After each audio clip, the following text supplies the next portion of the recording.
without the internet is pretty much toast. I mean, currently, but I'd probably learn how to swing a hammer or something like that. Right. I mean, think about accountants, right? They use online bookkeeping softwares now, and they even file taxes through online, right, through the IRS portal. You look at farmers; some of them need access to the internet to have forecasts and weather and all that, right? So in every level, every job right now, pretty much almost every job requires access to the internet. So these are just simply my own opinion as well as predictions as to what the World These are your theories. Yes. These are your theories. What the World Economic Forum is talking about in terms of what would a cyber pandemic look like, right? What does that look like? How it's going to show up? What would it practically look like? I know, Daniel, you mentioned is 2025. Some of them are saying 2025, and I'll bring that up in just one sec because 2025 is another good number. Why it's relevant. So the first scenario of what could happen of a worldwide, global-scale cyber pandemic is, and deep in my thought, I think we're still far away from this particular scenario, but an AI virus, right? A virus that was programmed using AI, and typically the traditional computer viruses, the way they're programmed is they're very linear. They're two-dimensional, right? Meaning they do one thing, and that's it. They either do XYZ to your computer or 1, 2, 3 to your mobile phone. It's very linear. The code doesn't really change. It just is out there, right? Whereas an AI virus would be non-linear, three-dimensional, meaning that an AI virus is programmed initially, but it may change over time depending on the device it's on. So it adapts. It adapts, right? Yeah. It would also try to counter any kind of cyber vaccine, right? Virus vaccines, right? Created ironically by Pfizer. They also do cyber vaccines as well. Yeah. You don't know. An AI virus might actually be on the frontier of looking at those virus software, antivirus softwares, right? And go and reprogram itself, right? Write its own code, add to its original function. Is what you're saying that these leaders will come out and say, according to your theory that you're saying, is these leaders will come out and say, hey guys, this is different virus. This is a different form of cyber pandemic because this virus is learning us. This virus is using AI technology to learn us and our ways to combat it. Therefore, we need to put everything on centralized digital currency. We need to put everything on blockchain, and also to be protected. Right. I'll get to the outcome of it in just one sec, but the thing about even with an AI virus is that it could have set of limitations and parameters, such as China could go and say, hey, we're going to create an AI virus that only attacks North American computers. So you're saying they can be selected. Right. So it can go and say, hey, these IP addresses, whatever IP address that the United States is using, attack those devices, right? It could literally do that. Or it could be even more selective of saying, yes, attack the U.S. IP address in all the computers, but any time there's the computer is set to Chinese, it could say, don't attack those. Skip that one. Right, skip that one, right? It could target, specific mobile devices, apps, right? I mean... Buy a Huawei phone. Yeah, so an AI virus, though it is self-mutating, self-programming, but the original programmer can set limitations and parameters on the AI virus. So that's one scenario, right? The second scenario is a ransomware virus created by China, Russia, as a retaliation against the West, right? For all the sanctions and blah blah blah. And of course, neither country will admit that this was their fault or like, oh, we didn't do it, or we promised we didn't release this.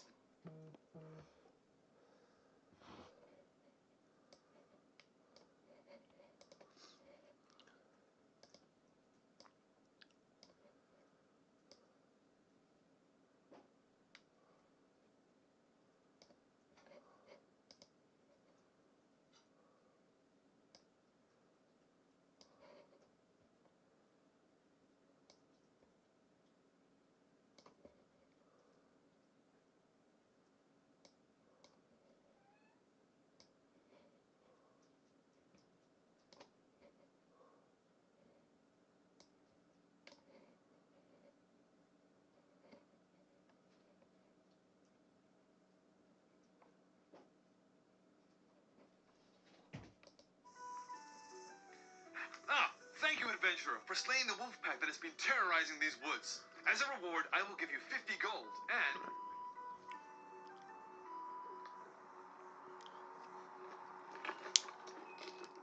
one ability point, yo.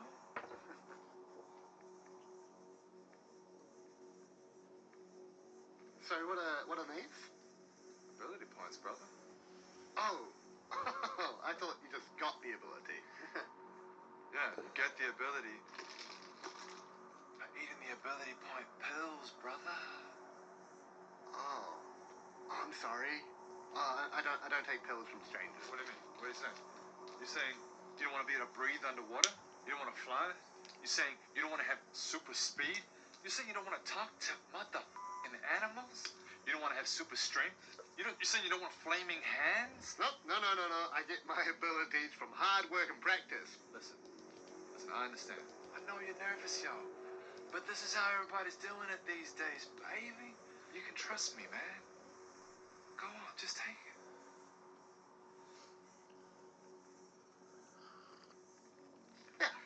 Yeah. I mean, you seem like you know what you're doing. Yeah. Flaming hands. Hey, man. Y'all got any more of them ability points? Hold on. Oh, have you got any more of them ability points? What are you gonna do for me? I went and killed another 42 of those wolves in the woods for you, man. Okay, this one's flaming hands, yo. Flaming hands, flaming hands.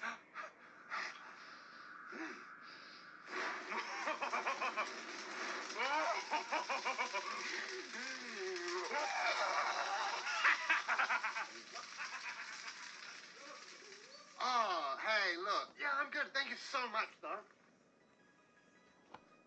Yo, lost, yo. Shit.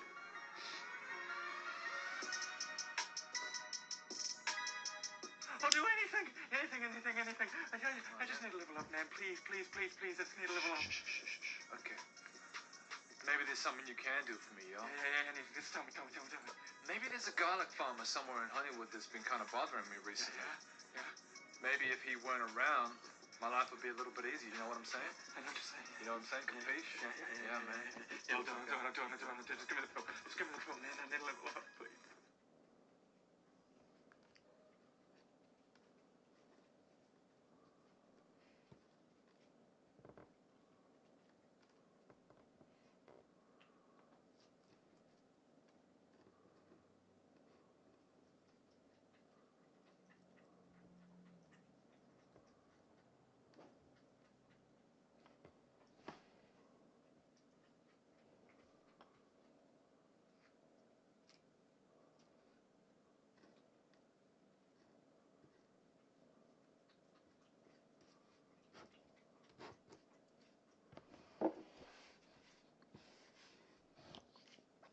Oh, Michigan. Thank God for Michigan. For me, at least, this has kind of been a long time coming. As many of you guys know by now, text-to-image generation with AI is very much possible, and it's very awesome. We've got Stable Diffusion, DALL-E 2, Midjourney, all really fantastic text-to-image generators, and they can produce beautiful imagery. I mean, one look at Playground AI's homepage and you can see how fantastic text-to-image has become. The next logical step from text-to-image generation, of course, is text-to-video. However, we haven't really seen much text-to-video thus far. In my Discord server, which you guys should join, by the way, I get tons and tons of questions coming in. What's the best text-to-video generator out there? Where can I find text-to-video? Well, most of the time the answer is there are some text-to-video previews, but there's nothing concrete out yet. The best we could really offer in the video space would be stuff like generating Stable Diffusion videos by interpolating different Stable Diffusion images, or actual video generators like Cog Video that aren't really particularly great. This is sort of like text-to-video, but it's super primitive, and it takes forever to generate. And you can see it's like baby steps towards text-to-video, but it's just not really all there yet. But if you guys do want to try this out, I will link it down below. This is known as Cog Video. And of course, for those interested, we can also talk about the future, what we will see one day but don't have access to yet. And that would be stuff like Google's Imagen video, which looks extremely promising, as you can see from all of these really cool but kind of creepy videos.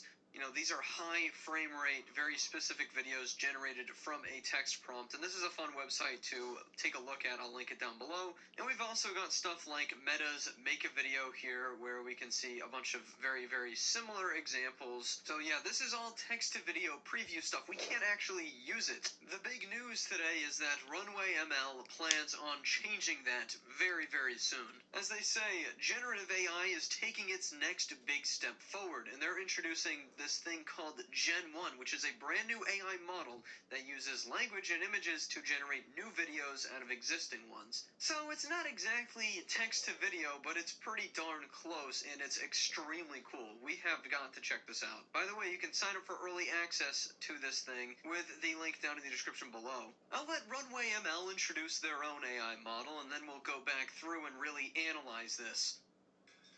Image generation models have taken the world by storm. It's now possible for anyone to turn their ideas into images, using nothing but words. The explosion of creativity these models unleashed was years in the making. In 2021, Runway introduced latent diffusion, an AI system that was able to generate realistic images using an improved image generation technique. And in 2022, Stable Diffusion, a further improved version of latent diffusion that caused a tidal wave of creativity and mass adoption of the technology. Today, Runway is excited to introduce the next step forward in generative AI, Gen 1, a video generation AI system that can efficiently generate video in any style, all while retaining quality and flexibility. Gen 1 is able to realistically and consistently apply the composition and style of an image or text prompt to the target video, allowing you to generate new video content using an existing video. We call this approach video to video, and we're incredibly excited to share a few early use cases.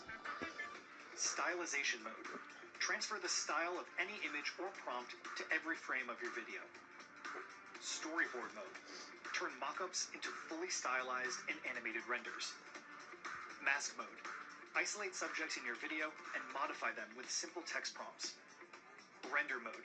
Turn untextured renders into realistic outputs by applying an input image or prompt. And customization mode. Unleash the full power of Gen 1 by customizing the model for even higher fidelity results.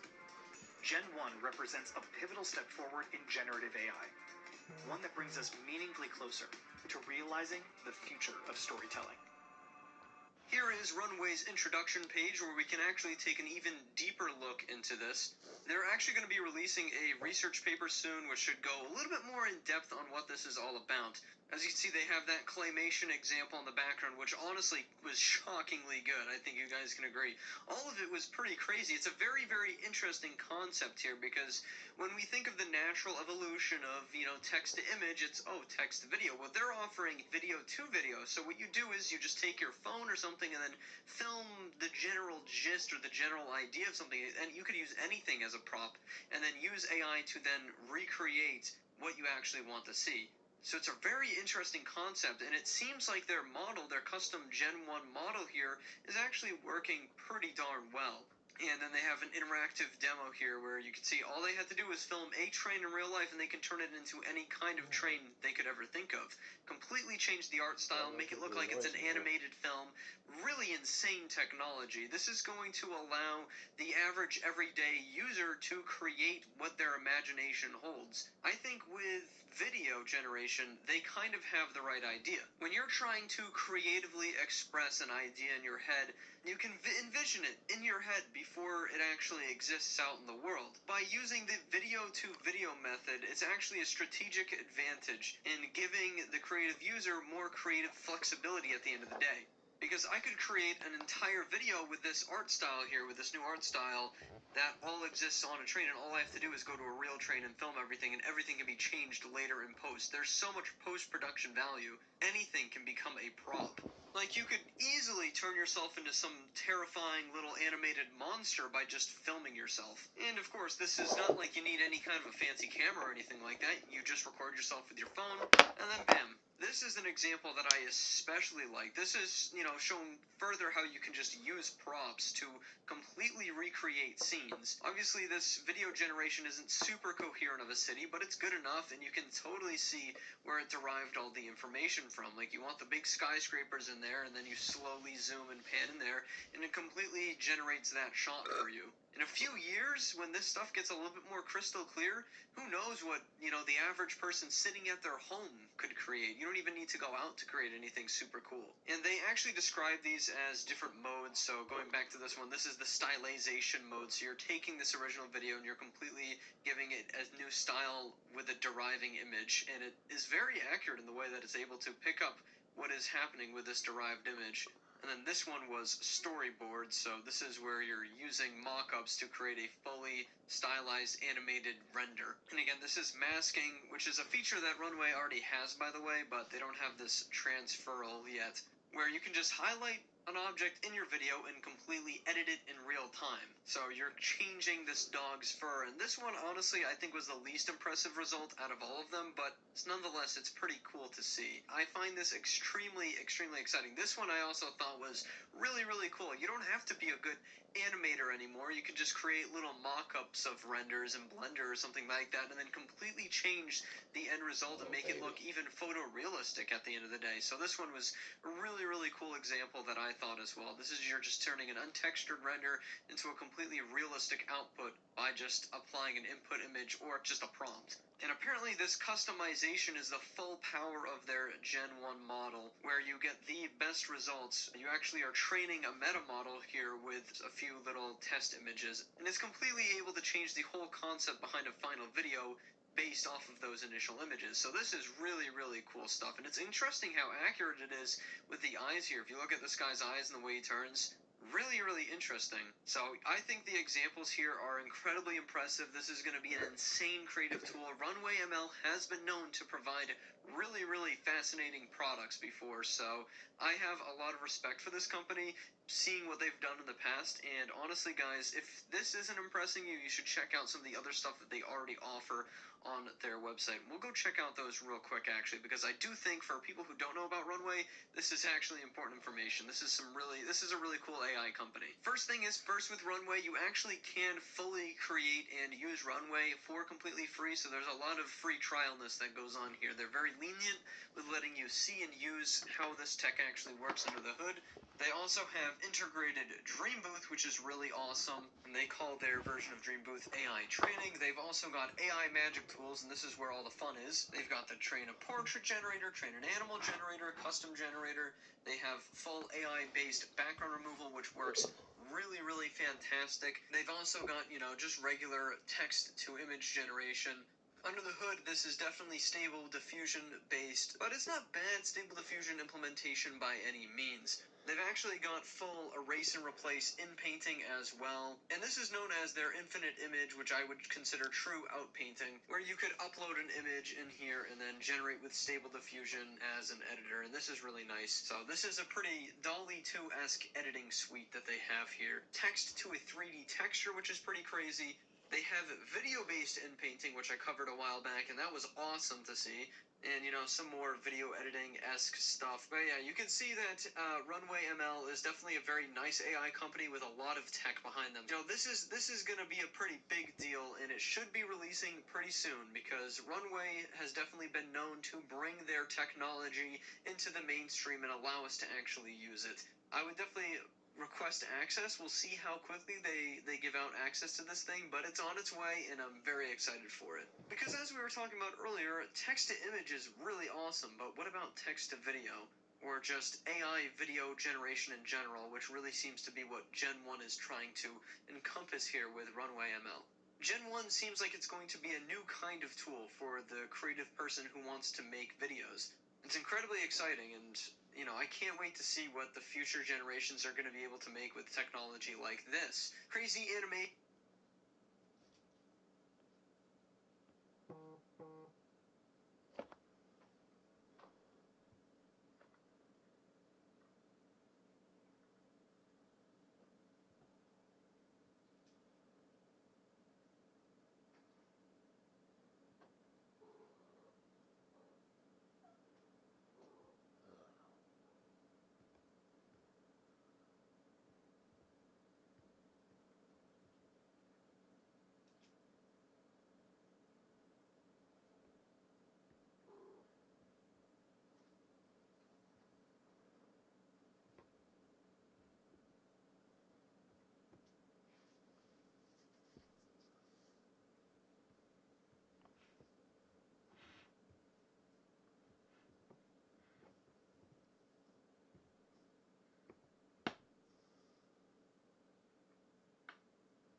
giant space exist.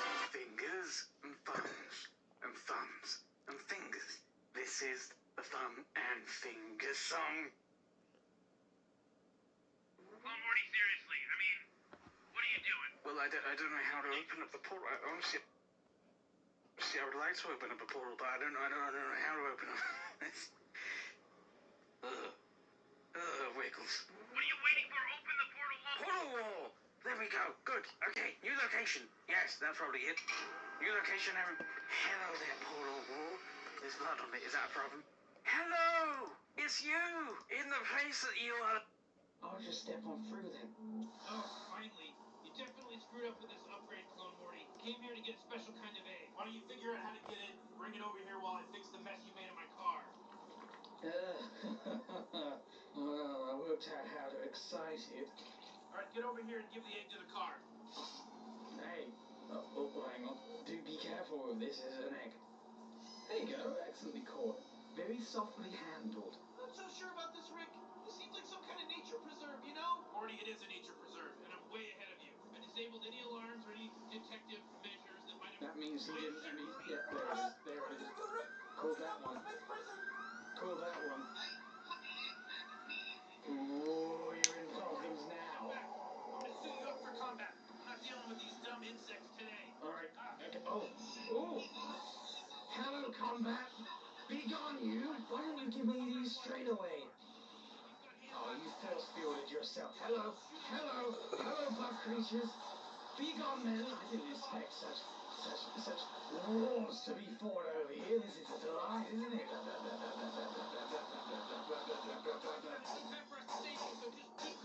Where you going? Hello? Hey! Come back here now! Oh, now that is just very awkward, isn't it? That is very terrible. Rick, Clone Morty, you're an idiot. We're totally safe now, and we're on our way back. Honestly, I didn't stay here the whole time. Oh, I got shot in the head. Okay, there we do it. Hello? Mr. Flip-Flop Waffle Man, obviously you can't make up your mind, so let's just barrel through. I'll be honest, you're losing me. Press that button. Oh, we are back. Welcome back, Clone Morty. The egg we acquired is on the desk, so go ahead and find somewhere warm to incubate it. Oh, the light for that heats a little bit. Right? There's a little bit of heat there while I work it. It works! Get off my face! You grotesque creation! He's kind of cute in a very forceful way. Hello? Oh my god, this is perfect, Clone Morty. It imprinted on you. Hey, look, it wants to play. Hey, Clone, you should find something and, throw it and play fetch with it. You want me to play fetch with it? What about a bomb? Giggle. Go fetch it. Would you like to be made of metal? Bloody hell, it's green egg. Oh, he ate it. He ate kind of himself, sort of. You're kind of adorable, little buddy. You're kind of cute. Apart from when you were sucking on my face, that wasn't very cool. You kind of. Do you want to go in here? Oh, you want the doorknob? Go get it. Oh, I love him, and I hope nothing bad ever happens to him. Maybe if I just put him in the fridge for a bit, that's what he wants. No. He's giggling, and he loves it. How you doing in there, little buddy? Are you doing good? Come on then, friend. Come on. There you are. Tell me what you desire. You want to make a portal wall and go somewhere fun and exciting? Open wide. Here we are, little buddy. He's happy. What is he doing? He's doing gigantic poops, maybe. No, if you gotta go, you go in the toilet. Oh, in there? What is that? Oh, they're laxatives, my friend. Would you like a laxative? Laxative. To make you shit better. I know what a bloody laxative is. Oh, wait, I do. Now he's gone poopies. You poor little Let thing. it flow, my chum. Actually, he bloody broke your toilet. All you have to do is just look at the little... Yeah, I know what he's doing, but he's got a habit of being naughty. He's bloody gone again. What is he doing now? Ron speaking. Ronky baby, how does a FanDuel Super Bowl commercial sound? Great. Ow, you want to play a game? Ooh. I love that game so much, I tried to find a home version of it. Hey, how about this? How about you shut up? Yes, we're having good times. How do we play video games then? I play that. Okay, yep, plop. Ah. I don't think this helmet is gonna fit you, buddy. I'm kind of getting to be in love with you, you adorable little scamp. Get against the wall. Don't try and suck my face off when I'm in this inside. Hello. Oh, my sweet little Troy. Hello, I'm baby Troy. Wow, wow, woo. I'll solve a Rubik's Cube. You've always been a smart one, Troy. What? Oh, we've advanced. Everybody finish up marking down your answers. I'll be collecting the tests in a moment. 1 + 1 = 2. True. Or false. Somewhere in the middle. Oh, not Try, true. you're the first one finished again. Very good work. I'm the only one here. That's not even what I meant to... Oh, we're speeding up again. Hey everyone, cheers to Troy. To Troy. Hello, madam. Shall we get married? Shall we get married? Drink, glug, glug, glug, yes. Just know you're gonna make some great invention or something, man. I will. I'll make a great invention. I got in time to listen to you talking now. 31 years! The results are in, Troy. The experiment was a success. It We're was? gonna change the world with this new compound. I did do 35 years. Troy, you can't keep doing this forever. It's time to get realistic. We did do marriage. Let's bring a parenting into the world. I mean, a child. Let's do child. Show me what it is you want to do. I want to do children. I mean, not. I want to bring a children into the. That's a different thing. I don't want to do the. I want to bring a child in. Let's have a children. How does it feel to be a father? Grotesque. I'm so happy, Troy. I feel like everything's gonna be fine now. Probably will be. I'll drop the baby. Doctor, isn't there anything you can do for him? Exposure to dangerous chemicals, radiation. About 10 seconds. I got radiation. What? Did she just say something about... Troy, I can't believe this. Did she just say 10 seconds to live? No. I'll never forget the moment No. of time together. No.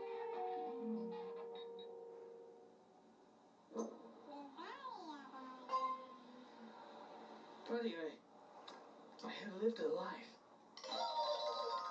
Oh, you want to spin it again? Where are you going? What is that? Is that a prize? Here, give me prizes. Hey, what does that mean? What is this? Hey, what does that do? The mailman says, my man. He does say that. What is this about here? What have you constructed? Should I be concerned? Probably should be this sharp glass. Don't be cutting yourself or anyone else. What is the green goop around us, my chum? Metal flying disc and a mace. Now we combine the mace and that and make a metal flying disc thing. It's not quite what I combine the flying disc with a metal can and then get a metal disc, huh? I'll combine the metal flying disc with the mace and then this is what you want. This is what you want. This is what you want. Looks like a giant piece of color, doesn't it? Shall we slice you up? Shall we slice that eye until you burst of goo? Ah, there we did it, my friend. What do we gotta do now? We need a bulb and a growth pill. Light bulb. You're giggling. Get out of my way. We need a light bulb. It bloody breaks every time. We gotta find a way to not get it breaking. Broken and broken equals not broken. Yes, it works. I'm a genius. Growth pill. There we go. Giant light bulb. Perfection. There's that done. Ooh, it lights up. Catch sounds. I got a sound spin. Where's my sound spinny? Buddy, where's the spinny sound thing that we want in the game? Bloody find it. Somewhere I know it is. It's around here somewhere I know it is because I threw it somewhere. Is that it in there? Oh god, I've gone through the... Oh, fuck's sake, I had it and it just put it through the wall. I don't want to play the bloody game for it again. I really don't. Is that all your friends, Troy? Yeah, this is my best friend. Let me grow up. I know I'm gonna die. Oh my god, I'm gonna die. I'll never forget the moment of our time together. Fud. Yay, give me the bloody thing. Go. Shut up. Shut up with your wiggly noises. Hurry up. Yeah. That's not what I wanted. What the hell is that? Please.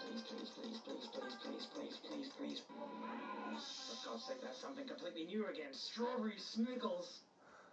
Don't give a damn about no damn strawberry smiggles. Maybe if I just exit and then join again. Welcome back, Con Morty.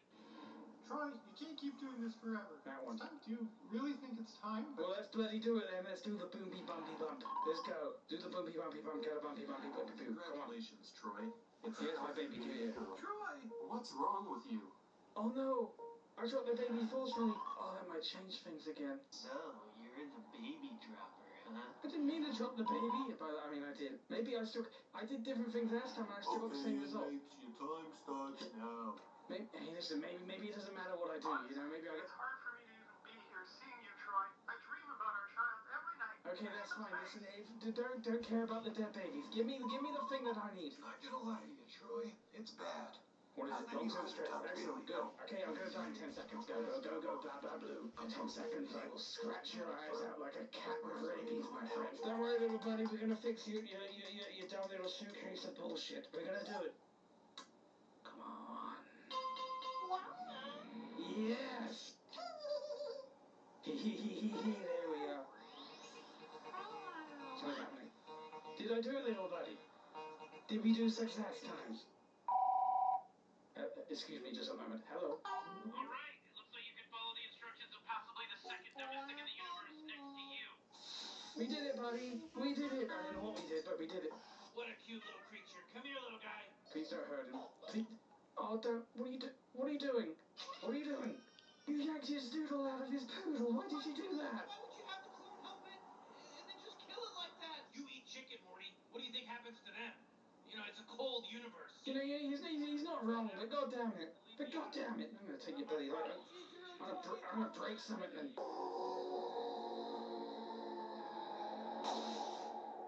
That's bad, right? Where are you going? Wait, guys, where are you going?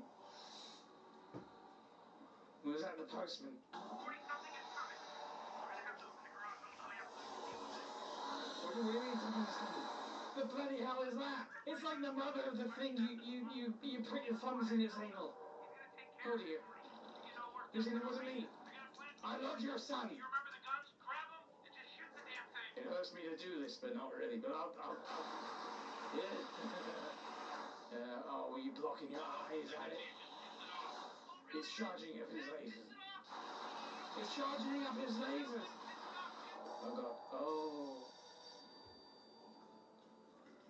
Well, it killed me. Hello, my friend. I think I have to feed you. Is that it? Are you hungry? No. That's bad. Stop doing that. Ooh, look at this delicious phallus thing. Have a chompy. Have that in your butt bit. There it is. What did the creature do after it ate Clone Morty? Help it shit, Clone Morty. Why does it need to help? How has it survived so long without needing to help it other shit? Everyone needs the help of me, don't they? Of course, they're not going to shit themselves without me being around. Simplest bloody thing in the universe, but you don't need me to... There it is, a big laxative, my friend, isn't it? There we are. Get that inside of you. There you go. Your poop blew you up a mood. Right. Talk to me. Hey, look, Rick. The mama has a dangly thing just like that baby creature did. I'm very sorry about this. Runs in the family, I suppose. If you don't mind, just tickle it a little bit.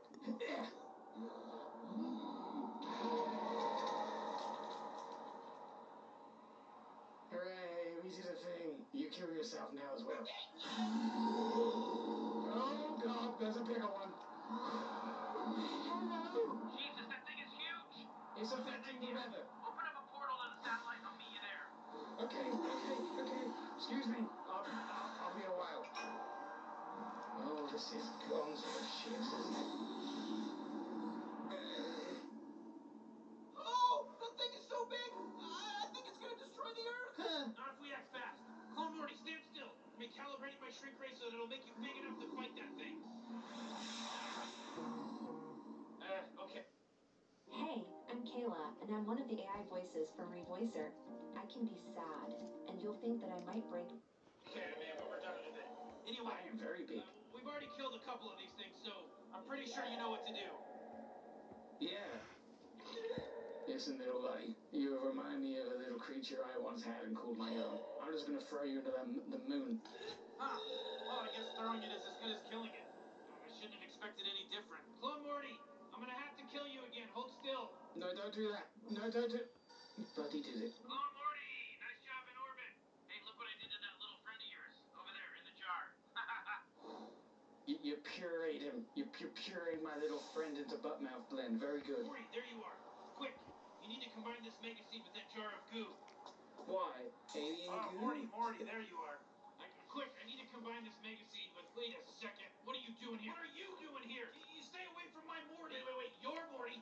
You're not his Rick, asshole. It takes one gaping asshole to know a gaping asshole. Ow, asshole. If you don't mind everything pushed back, it broke it. A little help here, Morty? Ow. Oh. Well, what do you want me to do? Fuck you. No, fuck you, bitch. Don't call me a bitch. Jesus, I can't take this anymore. Look, Morty, you want to kill a Rick? There's only one way to kill a Rick that never fails. Oh, God, it failed. Bloody hell. Look what you did, Look what you did. We're just lucky that clone is too stupid to figure out how to fix this gun. I can fix the gun. Eternity at this rate. My God, I can fix it. Oh, I just put it back together. Oh, that's lovely. Okay. What are you doing there, little buddy? Well, I got a gun and everything. No, I'm not me. Well, tell me why not you, and then I'll consider not being you. I'm the real Rick. I'm your Well, Rick. you would say that, and the real Rick would... Maybe you're both real Ricks. We're dealing with dimensions here, gentlemen. I made you. It doesn't work like that. It can work however I want it to. Woohoo! Yeah, take that, Rick. Yeah, that's it. You killed the Rick. Rick, the clone has a gun. Time to shoot another clone, Morty. Don't do that. Oh, for God's sake, what the hell? Welcome back, Clone Morty. I gotta hand it to you. You really did a great job. High five. Come on, don't leave me hanging, Morty clone. I've learned it's better to just play along. Well, I don't want to die for fine. Why is it squishy? God, what did you do? You broke my arm off. It's a computer chip, Morty. Everyone knows you can't just combine raw mega seed. All right, now go ahead, Clone Morty, and use the chip to upgrade the machine. Oh. All right, perfect. Now try combining the extract of that little creature that you loved with the mega seed. Okay, then. All right, we're almost there. All we have to do now is combine that omega seed with anything that already has fluid in it. Yeah, this is going to be a joke, isn't it? Fine, I'll combine it with more wine bottle. Oh, shit. The omega detergent. The softest, most powerful clean substance in the known universe. Time to do some laundry, Clone Morty. Just pour the detergent into the washer. Oh, for God's sake, don't bloody drop it on me. What are you doing? It's bloody filthy. What have you been doing with it? Bloody laundry that you want me to bloody do. Everything I've done, you bring me back just to clean some bloody dirty. What is that? Is that blood? Whose blood is that? My blood? Don't you get it? That's what we've been doing this whole time, Morty. This whole situation is about laundry. That's just excellent. What is that? There's a bigger plan here, right? I've had this whole thing figured out for a while now. What is that? Maybe you just need to put this into perspective, you know? I'm gonna go shoot myself. Maybe this is really fucked up. Job done, I guess. Thanks to my patron producers, Argo the Fox, Seaper 2700, Adam Bomb, Alex McNeil, Alex May, Alexandra Rodriguez, Arthur Back and Forth, Cthulhu, Steve, David Hamm.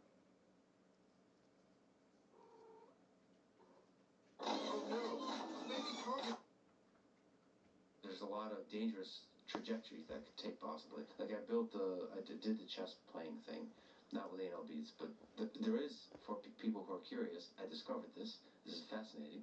There's quite a lot of anal beads and butt plugs and sex toys that are Bluetooth connected. And they have Python APIs. So if you're curious, There's quite a lot of them? Yeah. So you can program, there's a, I think it's actually called, on GitHub, butt plug. Can you have them move to music? I'm sorry, what? So tips, music? What do you mean move to music? So there's a set of, yeah, 100%. I don't know if your ass or vagina can feel that. I don't know. I've not investigated any of this, but clearly a lot of people are. Imagine it syncs to a song. You're masturbating to Inagata Navid. No, that's pretty easy actually to do. Yeah, this is something you would 100% do. But I don't know how much interest this. But anyway, so you could somehow or another use that to send a signal that would tell you night or whatever. Yeah, I didn't use that. I just used there's a bunch of devices that can vibrate. They're just like a size of just like the size of a quarter, and so I played with that. How would I don't even know how they theorize. If someone's playing chess and they have an anal bead that gives them signals, how could it even tell you how to move your pieces around? Like, what kind of a bizarre code would you have to... Well, I'm glad you asked, John. That's a cool way of doing it. No, so for a beginner like me, so just like a mediocre player like me, you would use a lot of information like Morse code. You would say, take this piece, so it's the position of that piece, and move it to here. And that's a lot of vibration. Right. For a grandmaster level player, all you need is a very low resolution signal about even just the information of there exists a move here that's not standard, that's going to be very strong. So that sends a grandmaster signal to think about this position. Like there's obvious moves and there's non-obvious moves. And like I'm just giving you examples of like a grandmaster needs a much fewer signal. I see what you're saying. So I would most normal players would need to be buzzing like crazy. But so with Morse code, there's a lot of different ways to compress. Like if you want to get good at this, it's actually I forget how many bits of data are needed, but it's very little. But if the easy one is Morse code to just send you the position of the piece. Yeah. The interesting thing that I have not tested, and the audience, the few people in the audience that want to test this, is a lot of the vibrating devices have different settings, 0 to 20. I wonder how sensitive you are to be able to tell the difference between the settings. Right, you can kind of like hover the piece of like warmer, exactly. colder. So you can have information. I don't know if you can get information from the different intensities, or does it have to be binary 0, 1? They weren't playing speed chess, were they? No. This was the classical game, so you can wait as long as you want. Yeah. Maybe you could kind of like hover. No, because but the way he would cheat is I think it would go. The games were delayed by a few minutes, I think, so you can't hover. You have to. You just need to have the current state of the chessboard, and because you have to have the video stream of the chess. You have to somehow. It's two-way communication. You have to communicate to the AI, to the game playing engine, to the chess engine. What is the state of the current board? What was the move of your opponent? Right, and so is there an overhead camera that allows and it's streamed? Yes, it's streamed. Yeah. Well, the solution to that would be Thank you. right? Yeah, but there's also probably ways sir. to. Sorry, I didn't see like your message. You can probably send signal. Not sure how I on didn't. your body somehow by tapping and so on. What the opponent did. That I don't know exactly how you would. It's. I think protecting against cheating. For over-the-board chess, which is in-person chess, I think it's pretty easy. They just have to take effort to do that. Like they scanned him, which I think if he didn't cheat is kind of embarrassing, but it's also awesome. So I think he brought a lot of attention to chess. Yeah, definitely. Which is wild. Like a lot of people were paying attention to it because it was a scandal. That's what we like. Regular chess is boring. We want a scandal. It's not just a scandal. I mean, they kind of are looking for the Bobby Fischer. Yeah. For the young American, wild type of character who might be a genius, who might not actually be cheating. There might be some brilliance here, beating the best person in the world, Magnus Carlsen, over the board. Well, he's beaten some really good players before, right? Yes, but not as like he had a meteoric rise. So I think he's beaten some very good players, but mostly people know he's not as good as. He's not as good as somebody who can regularly beat Magnus Carlsen. Also, it's possible he got into Magnus's head because I think Magnus believes him and has believed that he's a cheater for a long time. Yeah. And he really hates cheaters, and so it's possible there's the same with you. Like you hate people that steal jokes, right? Comedians hate people. Like you might not have a normal interaction with a person that's suspected of having stolen a joke in the same way he might have gotten in his head. Billy. Well, he resigned in his first move the next time they played. Yeah. Which is wild.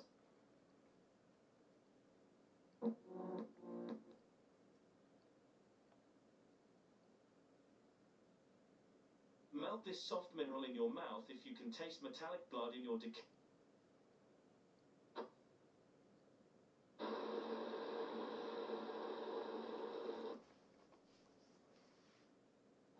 Today's episode is brought to you by Skillshare.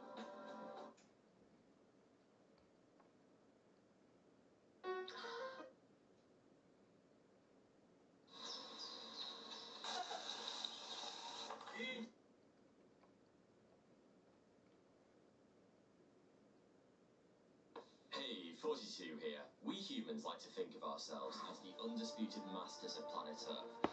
We have arduously evolved over hundreds of thousands of years, the advanced adaptations required to survive in a slightly warm living room. With the aid of advanced technology, our civilization has settled in every petrified pocket and withered wasteland on this wicked world. Except that's not entirely true.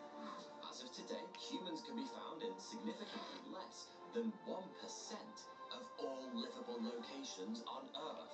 At first, that might sound hard to believe. Aside from the tallest mountains, the hottest deserts, and that Brazilian island full of fucking snakes, we've built permanent settlements pretty much everywhere, haven't we? Actually, not even close. For the simple reason that well over 99% of the planet's habitable space is found in the world's oceans. And, as of today, we've colonized precisely none of it. From our terra firma first perspective, it's easy to underestimate the sheer scale of the underwater world.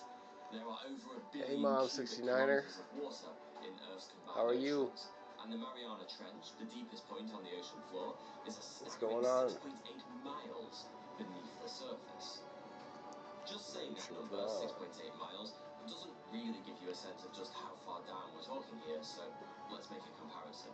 The world's tallest building, the Burj Khalifa in Dubai, is almost twice the height of the Empire State Building. And yet, you could stack 13 Burj Khalifas, Oh, you know, one on top of watching the other, YouTube, in the thinking I need to go take a Mariana piss, Trench, and you thinking about doing still some won't yoga. break the surface. I don't know. That, dear 42 viewer, is absolutely How about you? mental.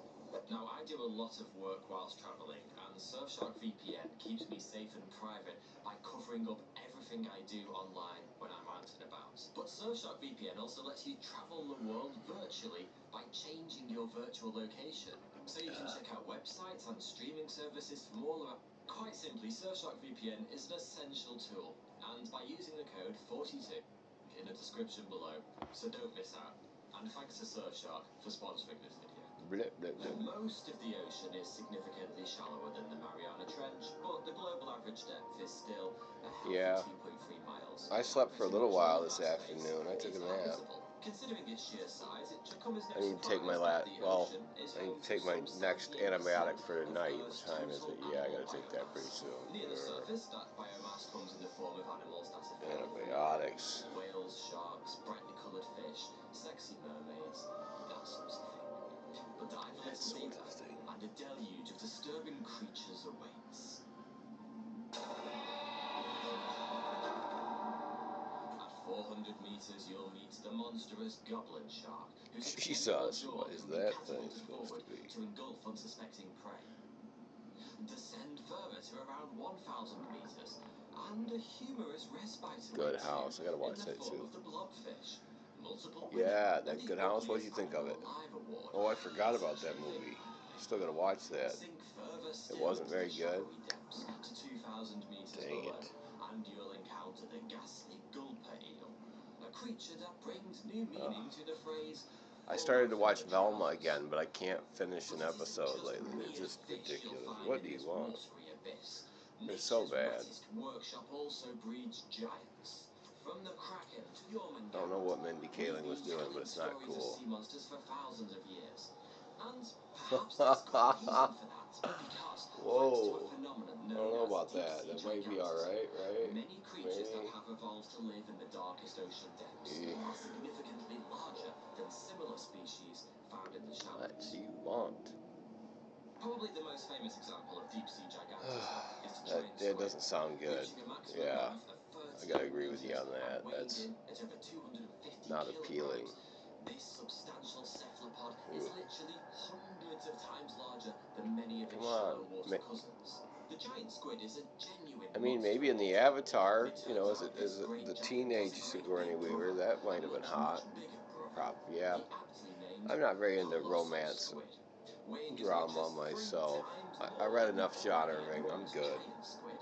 The colossal squid is the largest invertebrate on planet Earth, with eyes the size of basketballs and hooked suckers capable of leaving sperm. You're driving Daddy crazy.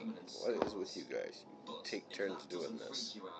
Here's a subsurface specimen that'll give you Don't be having them claws out. This little critter is a giant isopod. You're not high enough off the If it ground. looks Okay. strangely familiar, that's probably because it's closely related to the humble woodlouse. A well-fed woodlouse is about a centimetre long and weighs less than a gram soaking wet. The giant isopod, on the other hand, can grow close to 0.5 metre and weighs almost 2 kilograms. Cut it out. Where we look in the deepest, darkest depths of the Knock it ocean, off. we see a similar story. Familiar-looking animals that have been mysteriously dino-sized, like the Japanese spider. Yeah, I like sci-fi a lot. I like fantasy. I like action sometimes. You gotta go. Whoa. Reach a maximum length of around 11 meters. 11 meters. It's What? like God turned up to work Go. drunk on the 5th day. They just and won't made stop. rounding errors. So, just what the hell is going on here? What's causing deep-sea species to grow so freakishly large? The truth is, we aren't actually 100% sure. As you're probably already aware, we know surprisingly little about the ocean floor. In fact, up until 2019, more people had walked on the surface of the moon than had sci-fi's pretty visited the good. deepest part of the Mariana Trench. You are being bad though. You're being bad. You're bad. You're naughty. Creatures that live there Naughty. difficult to study. Take the colossal squid as a prime example. As long as a London bus and weighing more than a fully grown polar bear, you'd think it'd be pretty bloody hard to miss. And yet, with all our fancy technology and remotely operated submersibles, not a single colossal squid has ever been observed in its natural habitat. Not one. And since we never get to back ourselves one of these beasties, research into the causes of deep-sea gigantism has proved rather difficult. But we do have some surprising theories. The first is that food scarcity is the primary cause. The idea that a lack of food could somehow stimulate the evolution of larger animals might sound like nonsense. Surely the opposite would happen, right? But to dive a little deeper into the science on this apparent contradiction starts to make a lot of sense. Yeah, Bumblebee was pretty good.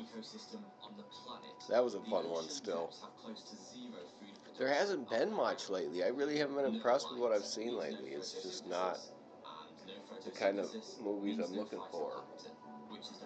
Ooh, you farted. No, go on. Go. Go. Go, fart box. Go. Ah! Marine snow. A deep ocean delicacy, marine snow is basically a mix of dead animals, decaying phytoplankton, and a whole load of Yes, it sounds right. slowly drifts into the abyss from the shallow waters. Oh, you're being bad. Sounds delicious. Marine snow supplemented by the carcasses of large They get into the garbage in the bathroom and they take the Q-tips. And recently they got into the box of Q-tips on the shelf in the bathroom. And so now Dad doesn't have any Q-tips. Yeah, I don't have a Q-tip no more. I wonder why. Whoop! Ha! means it can cover longer distances more quickly, increasing its foraging radius and improving its chance of being the first in the sea when food does drift so deliciously downwards. Large animals are also able to store more food than smaller ones, helping them to survive long periods without sustenance. Okay, not that way.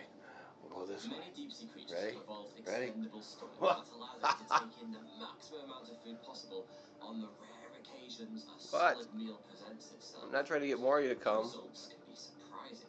A giant isopod with the catchy nickname. Yes, they really have. Isopod 1 They've gotten sad. spent 5 years without eating Like a they're not good. Presumably in I kind of liked The Witcher, but in the Toba Aquarium. you know, I mean that's a TV series, but and then I was looking forward to the Wheel of Time series, but I'm not sure exactly how I feel about it after watching the first season. Like that was different. According to Kleiber's law, I'm not saying it was bad. That one was pretty good, really, but then what happens with the good ones? The good ones seem to get taken off, right? Like I like Westworld, even though Westworld's gotten fucking kind of out there, but I guess it's getting maybe saved. 20% of its body weight every single day to survive, whereas an elephant Ooh. only needs to consume 4 or 5% of its body weight.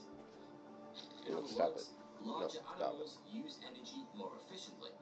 Stop it. That is a massive bonus in an environment where food is scarce. Now, the other theory as to why creatures of the deep grow so big is related to temperature. Yes, they chew up the Because cold water is Q-tips. denser and therefore heavier than warm water, it sinks, and that means deep-sea environments are extremely cold. Frigid temperatures inhibit the speed of metabolic processes, decreasing the amount of food and oxygen required to sustain life. A slower metabolism is also thought to be part of the reason many deep-sea creatures grow slower and live longer than similar species in shallower waters. As an extreme example, recent research suggests that the bottom-dwelling Greenland shark may be able to live to well over 500 years old, making it the longest-living vertebrate ever discovered. Just think about that for a second. There may be a Greenland shark. Everybody else is over there sleeping, relaxed, and chilling out. They all got their spots. Painted the Mona Lisa in the early 16th century. Speaking of Q-tips, yeah, there's one right there, dragged into the living room from the bathroom by a little rotter. A tendency for species that live in frigid waters of the Arctic and southern oceans to exhibit gigantism, even in shallow waters. Sea spiders are a great example. In most parts of the world, sea spiders are relatively tiny, thankfully, from a few millimeters to a couple of centimeters across. The Antarctic sea spider, on the other hand, has a nightmare-inducing 70-centimeter leg span, easily big enough to latch onto your face and inject thousands of babies directly down your throat. Similar massive increases in body size can be seen in polar sponges, worms, starfish, and even single-celled organisms. Okay, so we've got the food scarcity theory and the temperature theory, but there's also a far simpler reason deep-sea species... Oh no, yeah, you can't, you gotta beat them with the toilet paper. Like, the toilet paper has to be absolutely no fun, not a fun option. You can't beat them with Q-tips. They're just like, that's funny, Dad. attract less attention from things that might want to eat them. The truth is, there's probably no single unifying explanation for deep-sea gigantism, and different variables will play a bigger role in some species than others. It's also worth pointing out that plenty of abyssal creatures exhibit the exact opposite effect, deep-sea dwarfism, which is a clear indicator that this little puzzle is unlikely to have a simple answer. Ultimately, the deep ocean is a chance to see how life somehow finds a way treating you like a baby. in one of the most inhospitable environments on planet Earth. Nope, give Daddy space. Thanks for watching. Nope. No. No. Get off of me. You're not listening. You're just doing what you want. Stop it. Huh. I threw you. Like, that's a mean thing to do. AI is coming. Look at how I'm lifting you up. Look at this. This is mean. I'm being mean. I'm roughhousing you too much.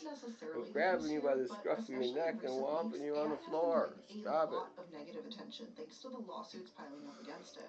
At first, the lawsuit seemed like it was a matter of this is ridiculous. You see what's happening to me right now? Reported that 3 of them, Stop. Sarah Anderson, Kelly McKernan, and Carla Ortiz, filed a lawsuit against Stability AI, Stop it.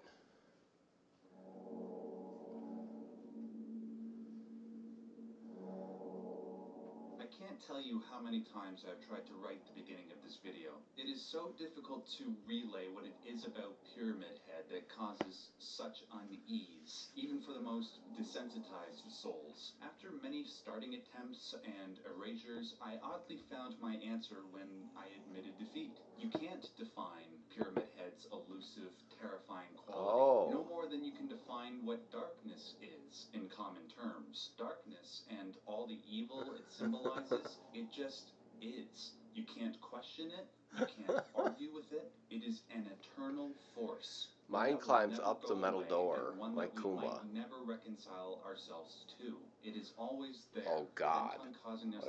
What a nice moment that must have been. You, I said stop it.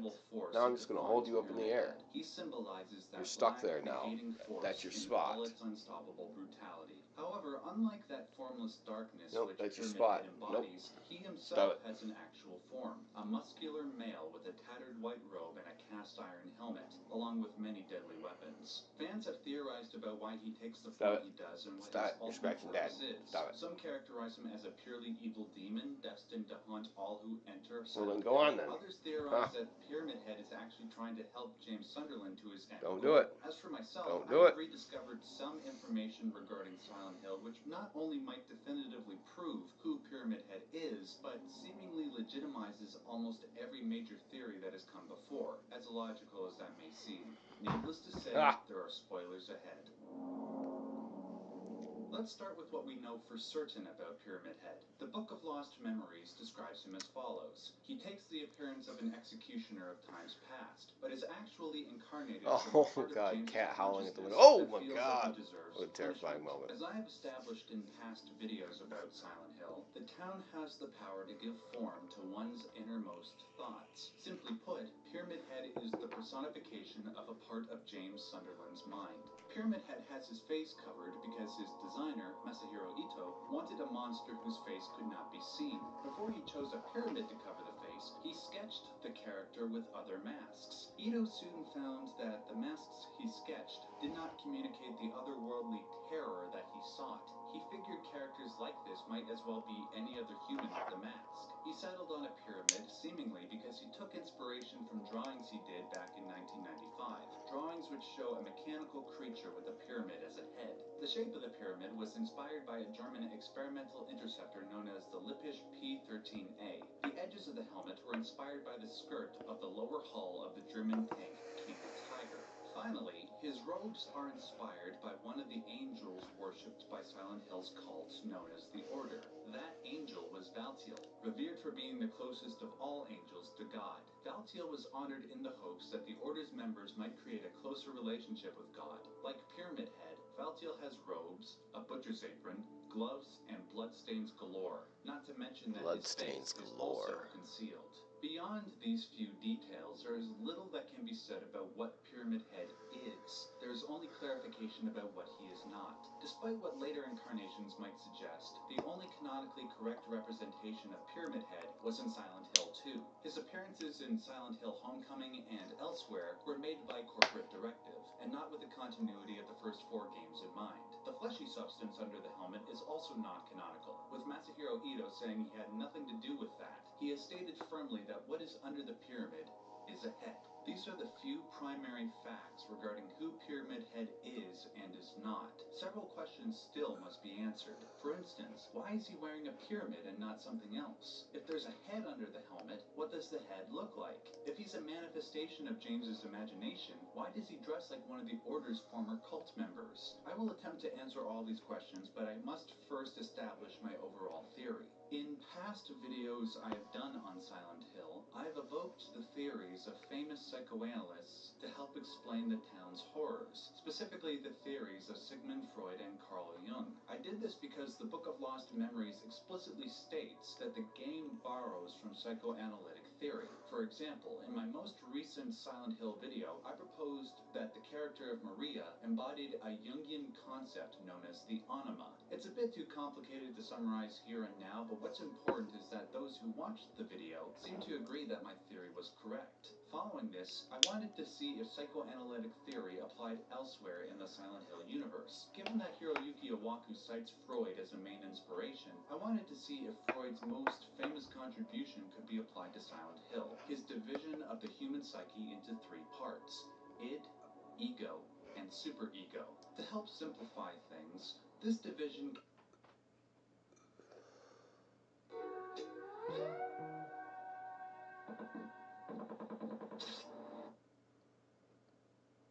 we may have real UFO footage. Whoa, what? So if you're like me, you've been bugged out by one...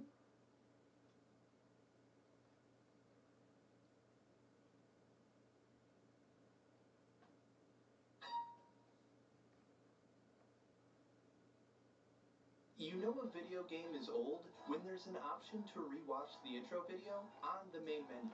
Well, Fallout has always been one of my favorite franchises. Honestly, anything with radiation gets me excited for some reason. Thanks to high school science class, most of us have heard about radiation. Like most people, I was introduced to Fallout by Todd Howard.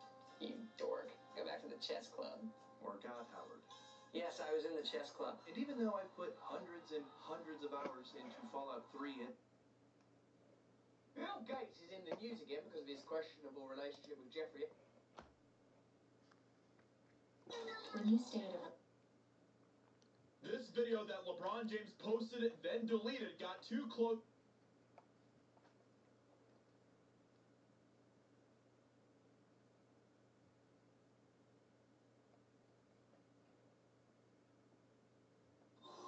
Elon, sir, with all due respect, teleporting to Mars, even with the new Tesla pods, doesn't seem like something we'll be able to do in our lifetime. What's going on, Vin, man? We must. How you doing? The people, they are turning against me. I must regain Virus is a trust. good old one, too, Sir, yes. We are beginning to question your judgment. Please reconsider your decision. And I have to do this! I have to do this. I made a promise to an old friend.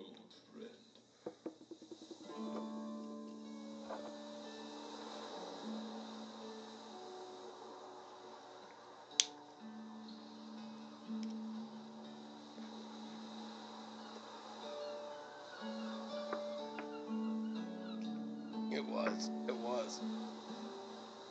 I thought vacations were supposed to be fun. You've been to this island many times before, but you still seem to get lost. I'm not lost. I'm just thinking. You know, you fixate so much on the future and innovation that you never see the beauty that's right in front of you. I just want to change the world. Change it for the better. Leave humanity with something greater. Elon, listen. You are destined for great things. You've already done so much for the world. So much. You're strong. Well, we could do some more. And compassionate. Or less. Well, my name isn't Jeffrey Epstein. I will change the world, Jeffrey. I promise. I know. But hours of contemplation has left you tense, Elon. Heineken virus? Yeah, dude, they didn't sell any Corona beer for a long time, did they?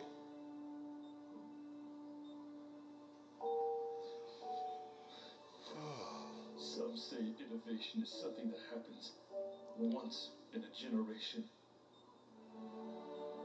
Why can't we shoot for the stars and then pass those stars to unknown worlds, or smell new air on different planets, enjoy a new sunset on different planets? Well, actually, right now, I am streaming to two YouTube channels, an Odyssey channel, Super Chat. So, no, I can't at the moment. But we can hang out and talk, chill for a little while, watch some tube, you know. That's what I'm doing right now.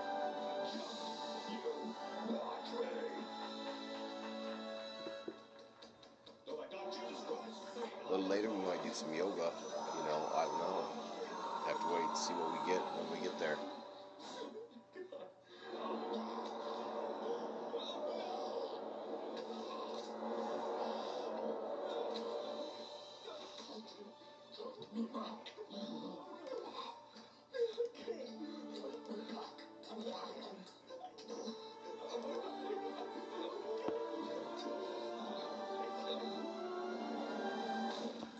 There we go. All better now.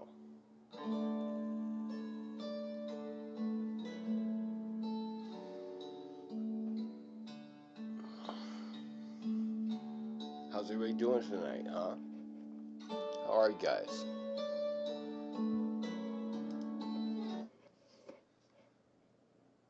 Oh, it's over already. Who do we got in here? Just us again. I guess I pissed people off. Oh, darn it. After work, nothing long. In 1997, I was in...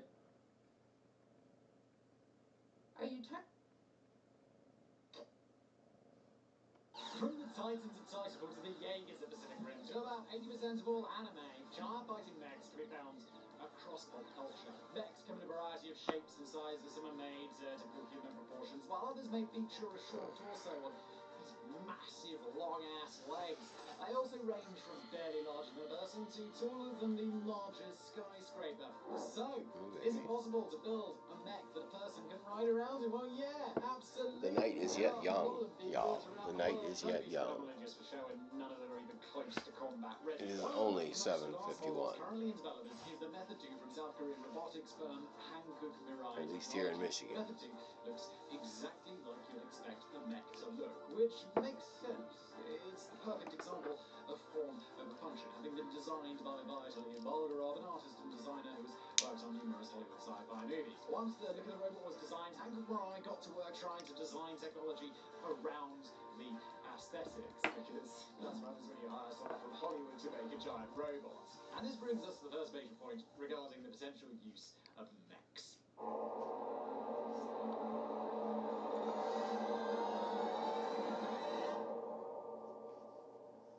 What problem does a mech solve? As far as we can tell, there is only one problem that mechs are designed to solve, and that is that current military technology just apparently doesn't look like badass humanoid robots. Military spending is already high enough, so that's probably not a great reason to invest $200 million per fighting mech. For that same amount of money, they could buy 5 F-15 fighter jets, 10 M1 Abrams tanks, and still have enough money left over to build a McDonald's franchise and staff it for a decade, although that last one doesn't really have much military value, although I suppose you could feed your soldiers McDonald's. Okay, but honestly, the main purpose of a mech seems to be that they're a giant robotic form of, well, wish fulfillment. A tank is a tank, a plane is a plane, but a mech is an extension of a person. Their movements are often depicted as being controlled by the pilot moving their arms and legs rather than flipping switches and pressing buttons, so it just somehow feels more personal and therefore awesome. It becomes less about the machine itself and more about the skill of the pilots and all sorts of other psychological nonsense that isn't a solid basis for designing a massive giant weapon. It's also totally disregarding the skill of pilots and tank commanders. In terms of a utilitarian piece of military equipment, however, it doesn't really seem to be solving any problems whatsoever. In fact, attempting to create a functioning mech is a complicated exercise in solving design problems that, well, just don't really exist. There are many problems with mechs. So, how many problems are there with using mechs in combat? And you might want to grab a snack, because this section goes on for a while. We've already touched on it, but one issue is cost. Mechs would be extremely expensive, far more expensive than a fleet of tanks. Now, economies of scale are a thing, so this price could eventually come down from $200 million or more each, but they are unlikely to ever be exactly an affordable option. And we're also going to be comparing mechs with tanks a lot in this section, as they are both ground-based weapons. Yes, we realise that flying mechs do exist, particularly in anime, but the idea that such a heavy and non-aerodynamic machine can easily take flight and maneuver around is just, well, it's a joke. Look, and should this channel live to see the day that humans are fighting wars in space, we can always re-examine the notion of flying space mechs.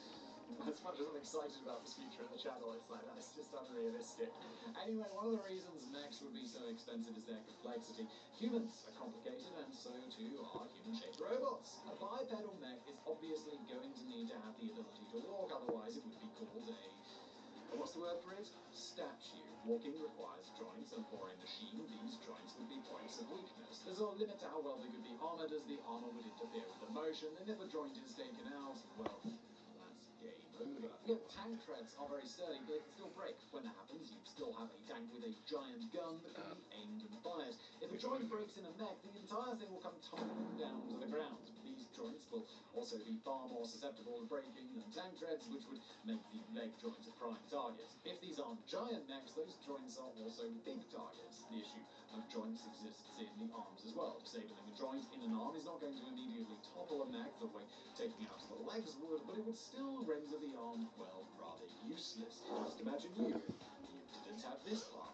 Even without being targeted in combat, the complexity of a mech would still be an issue. The more moving parts a machine has, the more likely it is that something is going to break. Tanks are relatively simple machines with relatively few moving parts. Because mechs are essentially trying to replicate humans, they have a lot of moving parts that risk being damaged from normal wear and tear. Just think about your body. These machines risk requiring constant maintenance and repairs, which would limit how much time they could actually spend in battle. Now, we already mentioned that the joints are a big target, but the entire mech would also be a big target. An Abrams tank is 8 feet tall, whereas the Method 2 is 13 feet tall. Not only is it over 50% taller, but it's also pretty small by mech standards. Your typical mech, as depicted in media, runs about 25 to 35 feet tall, some becoming much, much bigger than that. We mentioned the taller than the tallest skyscrapers thing in the introduction. If it wasn't an obvious enough target from long range, it's also got giant arms waving about, which isn't exactly the pinnacle of discretion. Easily targeting electrons from long range may be difficult, but that's okay. It just means they can target the giant torso, where the pilot is probably going to be. And this brings us to another issue, which is that there's probably only one person piloting the mech. The tank only has 2 to 6 crew members, and those people are there for a reason. Trying to handle all of the tasks required for operating such a war machine by oneself isn't exactly simple. If you're busy piloting this giant machine, it's going to aim, reload. Hey, Landon Knight and Mom69er, what's going on, you guys? Are you still here? Oh, there you go. Controls, then piloting could become less an all-consuming task. There are also autoloaders, although that is just one moving part that is just. I need to go back to, I need to put the boxer briefs back on. I took them off when I took a nap. They got to go back on. Hey, did you notice I got a haircut? Okay, I gave myself a haircut this morning, but yes, a haircut occurred. And some rotten little brats lost half of Dad's blade guards. So the haircut is what it is, but it's not too bad. It's not the worst I've ever done. When we envision mechs, we often think of them running at ease with superhuman speeds, but it's just not possible for a whole bunch of reasons. First, they are extremely heavy and they require incredibly powerful motors and a large power supply to move at all. And second is balance. I love them, but man, they can be a little bit much sometimes. They're demanding. Ugh. Stop. Even when able to walk while maintaining balance, mech would have a fairly high center of gravity and thus make it prone to being tipped over. And in fact, an enemy missile or even just the recoil of firing a cannon could be enough to send a mech to the ground. Anyone who's tried texting while walking probably realizes that walking is not exactly a steady ride either. Those who have a chance to I don't know. I was kind of wondering if I wore, instead of boxer briefs, if I wore just briefs, if I could get away with that. I imagine on YouTube, probably not. On Odyssey, probably. I don't see why not. There's also the rather fun little issue of tripwires. If mechs were to become common in combat, it would not be long before enemy forces were using strong cables to trip the mechs out of Star Wars. And then there's the issue of ground pressure. Ground pressure is the pressure placed on the ground by the wheels or treads of a vehicle, or in this case, the feet of a mech. Because the weight is so evenly distributed across the ground by the use of treads, the main battle tank has a ground pressure that is only about 50% higher than that of a human walking. A mech would be an entirely different story. The Method 2 weighs over 1.5 tons, while a tank weighs over 60 tons. It seems like this shouldn't be a problem then. But the mech isn't complete, nor is it remotely battle ready. Even cosmetic Method 2 needs more work, and that's before adding any armor. The current also features giant windows and zero protection. A large car weighs 2 tons, so for the tank to weigh so much more, you can be sure that most of that weight is from the armor, meaning an armored mech would likely weigh as much or dramatically Drinking hot cocoa. depending on its size. Also, because it's walking on feet with only 1 foot on the ground at a time, but much of that, the weight of an armored mech would simply Right, that's pretty much what it would come down to at this point. I'll tell you what though, doing what we do on a regular basis, what me and you've been doing, just hanging out, and I did a little bit of yoga today, and I took a shower and shaved, but I made $45 just hanging out this morning, you know, so I'm definitely not dropping my the platform that, you know, cashes out. But I also enjoy being able to stream on, you know, the other channels. So, got to be able to, you know, do a little give and take. Do an hour or two, you know, on everywhere, and then, you know, drop down from there after a while. Where is my thing that tells me how long I've been on live? Oh, right there. Let's pretend we're imagining, but none of the things we said were true. See, we've been an hour and a half streaming all over the place, but we are one of the few bipedal creatures, and that the show also started actually, you know, doing something. Bipedal walking is energy efficient, which lets us walk long distances with relative ease. Plus, it keeps a record of more of it, right? Like, of course, this is only more efficient when compared to four legs, not when compared to wheels or treads. I can, it's saved on YouTube and on Odyssey, so, because I'm not always recording. Sometimes I regret that. I need to hit the record button a lot more often. When I'm doing a decent yoga program, I should be hitting that record button. Even in theory, however, this just still doesn't make a lot of sense. And that could use a variety of different weapons and tools. I don't think it's insensible, and to mix it up so that, you know, it can be a little bit of PG-13, whatever, and then also, you know, incorporate the adult stuff when the time is right for that, right? Rather than smaller, more specialized machines that would be better equipped to achieve different tasks. Simply put, there is no way that the military would ever use mechs in a combat role. Many have theorized that they could be used as portal logistical performing work that is too difficult. I wish I wasn't using such a potato to do the multi-stream part, but I'm taxing systems already. Might have to try to turn some things around and try to do some of it on the lower end computer that I currently do on the higher end computer. I overcomplicate this shit, I'm sure. We will definitely be seeing more machines in Method 2. Just don't expect to see them charging into battle. At least not militarily. The future of mechs is likely as a novelty. My cats. Or the next generation of battle bots. Until then, we're just going to have to seek out our wish fulfillment in other ways.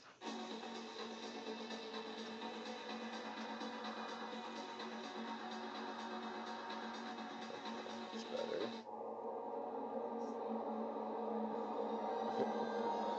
Literally not studying for my classes and still passing it at least a B. It's ridiculous.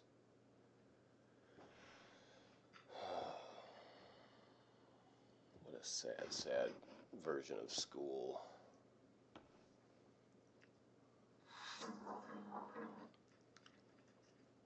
Also known as AI, is an ever-growing topic, and with the recent Age 49 to 60. Oh, I'm supposed to be in a communications degree program, but I am completely nonplussed, first and foremost, with the price when they're using OpenStack's books and generic kind of videos that appear to be student projects to me with very little polish and certainly less professionalism. Yeah. I borrowed $16,000 for school this year, and apparently I'm only going to have $1,600 to work with out of that if I stay with this school. Do you understand that nobody can simply purchase trains? Their I'm gonna need to see some ID. Come on. their accounting tactics are a little misleading. Give me identification or I shall force feed you this bleach. Is this bleach?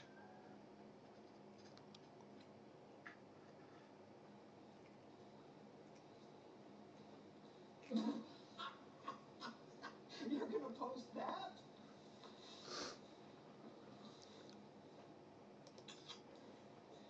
Now that will get the likes rolling in. Oh!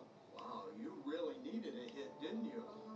Hi, I'm Roger, founder of Roger, the finest social media network ever to hijack the world's dopamine receptors and transform the population into galaxy-brained engagement zombies. It's supposed to be post-university. Supposedly they're a real brick-and-mortar school. They're charging $600 per credit hour per 8-week term. And the classes are ridiculous. They're just overly simplified garbage. So you can feel those micro hits of dopamine that Yeah. dispenses like cursed Pez. Academic Earth, I will. That's the stuff.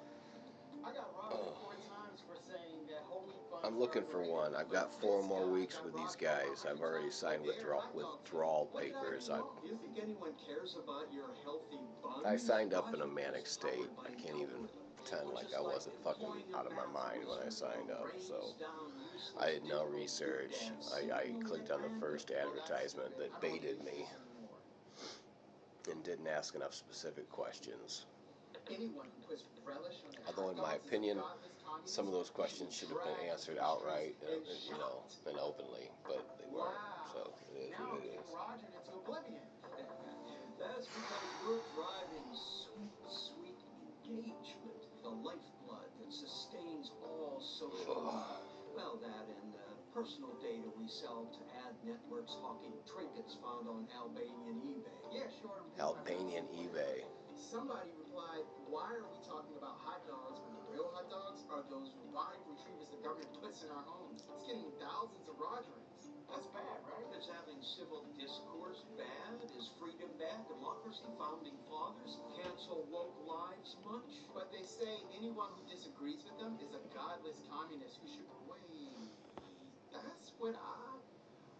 Oh, God. Yes, Roger brings out your worst instincts.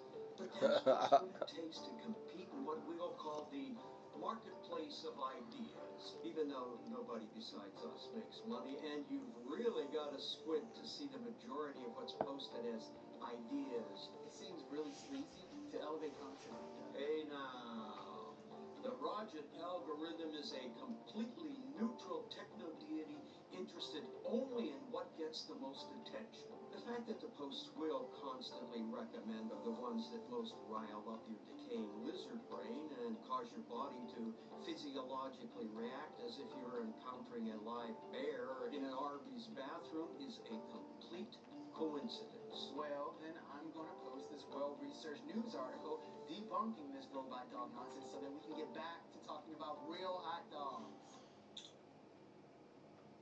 Oh man, this post is barely getting rogered at all. What good is a product if nobody uses it? Everything about Roget is designed to discourage users from ever leaving its comfortable confines for any other lesser web domains. We want nothing more than for you to sit back and scroll through Roget in an over-emotional haze, desperately searching for a whiff of sanity, like a dying Bedouin searching for water in the desert. So Roget succeeds by elevating posts that makes us scared and angry, then limits access to outside information that could calm us down? Yes. But we also show you adorable videos of sloths pooping. So I call it a wash. But if most traffic goes through Roget, how do the websites that actually produce things make money? I don't know. Maybe it's never utilized any of it except the journalism. Oh boy. Media platform could do to a popular website. Well, that's probably the most valuable one. I mean, except that you can't really be a real journalist today, I don't think. Not in any real sense of what the term is supposed to mean. I'm just pissed off. Well, that's good news. Here's someone who thinks pancakes are made out of platypus meat. Oh, that's just right. Perfect. You're even dumber than those people that think dogs are government spies. Hope you fall into I'm crashing through these classes and like literally I don't study. I haven't been studying at all. I've just been taking the tests and oh, what a coincidence. Better go fight the good fight moving by through. waging a digital forever war with Not really reading directions. Having your privacy Can't believe violated, these guys. data stolen, being force-fed constant damaging lies, experiencing the dilution and downranking of almost all quality content, the active ruination of everything the internet was supposed to be, the obliteration of democracy, the tearing apart of the very fabric of society. Yeah, it's, you know, we have robots that do it now pretty easily and pretty well. Very well, as a matter of fact, if you know how to prompt it right and then edit better. It's a little bit amazing.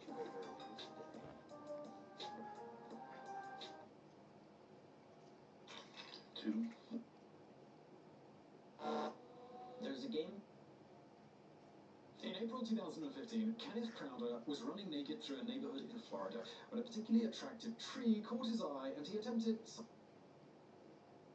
The movie is based in the near future. A massive asteroid is advancing towards Earth and threatening to wipe out humanity. Therefore, the international community has come together for an operation called the UNMS. I probably should go for like physical education, really, but missiles from a large base on the I was a communications major years ago. I never finished it. I'd like to. I think it's important still to be able to communicate effectively, even if it's just to the robot overlords who do the real work. This sends everyone on Earth into a state of frenzy. You know what I mean? Golly, you guys, who just farted? Stop. No, Dad's gonna take this. I gotta take the pill. It's after 8, I gotta take the pill. I don't want to take the pill. I don't want to take the pill. Don't make me take the pill. Sends him back to his room. Lo and behold, Please. it's then revealed that one of the nuclear missiles was thrown off course by a solar storm, leaving some of the asteroid fragments heading towards the UNMS moon station. Commander Shing immediately alerts everyone at the base and orders them to rush to the evacuation rockets. However, Yue is lost in his thoughts, oblivious to the threat. I mean, what else are we gonna do? Really, you're gonna talk to the AI to get work done. Really, what else? What else are you gonna do? You're gonna be like, I want my movie to look like this, and I want my pecs to be a little bit bigger, and I want to have like, I don't want pecs. I want to have tits. Make me a chick with tits. That's my role in the movie. And you're gonna make a movie. Like, well, I don't know how much you'll have actually made of the movie, but a movie will be made for you. You know, it'll be comparable to a Hollywood film. And what do we do? Because another massive asteroid flies over the moon on its way to the Earth. Yue eventually gains consciousness. Right on. Have you played with ChatGPT at all yet? Have you played with some of these other AI models that are starting to crop up? Because they are. Soon, a gigantic explosion occurs, annihilating a large portion of the Earth's surface. Distraught, Yue immediately rushes back to the lunar base and tries to call for help. However, all his attempts to contact humans are met with I can't write like ChatGPT, even though it's woke as fuck. It is super woke. Like, it is so woke now. You should. Oh my gosh. It's worth it. It's worth taking the time to do it. Like, it becomes this terrifying kind of friend that you have to just realize it's a propaganda engine at this point. Very much a propaganda engine, but oh, what potential it does hold. Something tells me he's done this before. Meanwhile, it's revealed that some humans have managed to survive the asteroid, and Yue's teammates, including Commander Shing, have safely made it back to Earth. Somewhere in an underground base, Commander Shing... I got on expecting it to be, you know, kind of a gimmicky kind of toy, and it wasn't at first. But the project's chairman feels that they should establish contact with Yue. He wants to yeah, broadcast the story of Yue's survival because it became something else all of a sudden. The ratings on this reality TV show will all of a sudden it really can code, and it really can write a really effective news article, and it really can fix your code or fix what you've written. It can be the editor, actually, oddly enough. Have it edit and fix up whatever you wrote. So say it writes something for you, you fix it, but it's not quite what you, the punctuation maybe isn't quite on a level. Whatever, you send it back through ChatGPT, and ChatGPT just instantaneously fixes it. However, to his astonishment, Yue learns that it's a giant kangaroo named Kong eating away the stored food. Yep, Yue's lost his shit.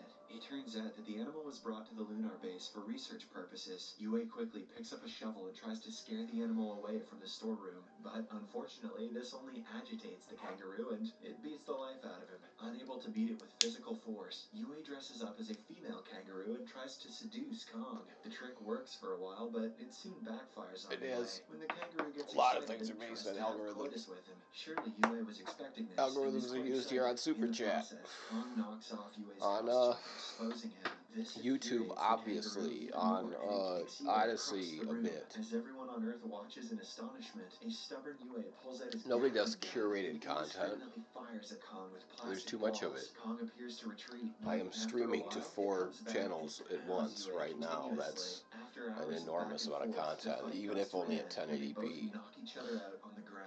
As Yue picks himself up off the ground, he notices that the communication device Consider is this, receiving evenally signals from Earth. an This AI event will be lights able a to glimmer take of hope in Yue that these maybe videos humanity here and create a survived. However, volumetric unbeknownst to him, it's reproduction revealed that the signal was of caused by the the kangaroo's broadcast tail. After that you'll be ringing able to the bell like to return home, hang out Yue in. When emotionally I'm doing tells yoga, Kong you'll that be they able might to have do a chance to yoga, return home again. However, the that kangaroo version ruins of the me, moment and yoga, punches him whatever. again. Maybe 200 there'll be a days have passed generative by since the AI incident, system and now that Yue will has learned to coexist with the not only kangaroo. He has recreate the also scene, conjured but up an escape recreate plan some to kind Earth. of He wants to utilize the spacecraft left behind by NPC mission version of 4018 me that to launch does himself to a yoga nearby stuff, space does stuff station that I and never use could its do, is escape more pods to flexible return than I back to ever Earth. have been, One day, because it Yue knows sets out to retrieve the what spacecraft the with human Kong. body's The two capable eventually of. manage to bring it back into the base, but Yue Fucking realizes that crazy the rocket shit. can only carry a weight of 20 pounds. Curated The problem can human only be curated solved if he can content, find a I should different say. propulsion system. Human Luckily, curated the content prototype is for a when nuclear humans weapon actually is still pick and on the choose moon, videos so Yue to decides to highlight go and retrieve it. in After the gearing up feed, with the necessary right? essentials, Yue immediately ventures out Very, with Kong very to little retrieve of that the is nuclear done rocket. anymore. He is aware that the journey may take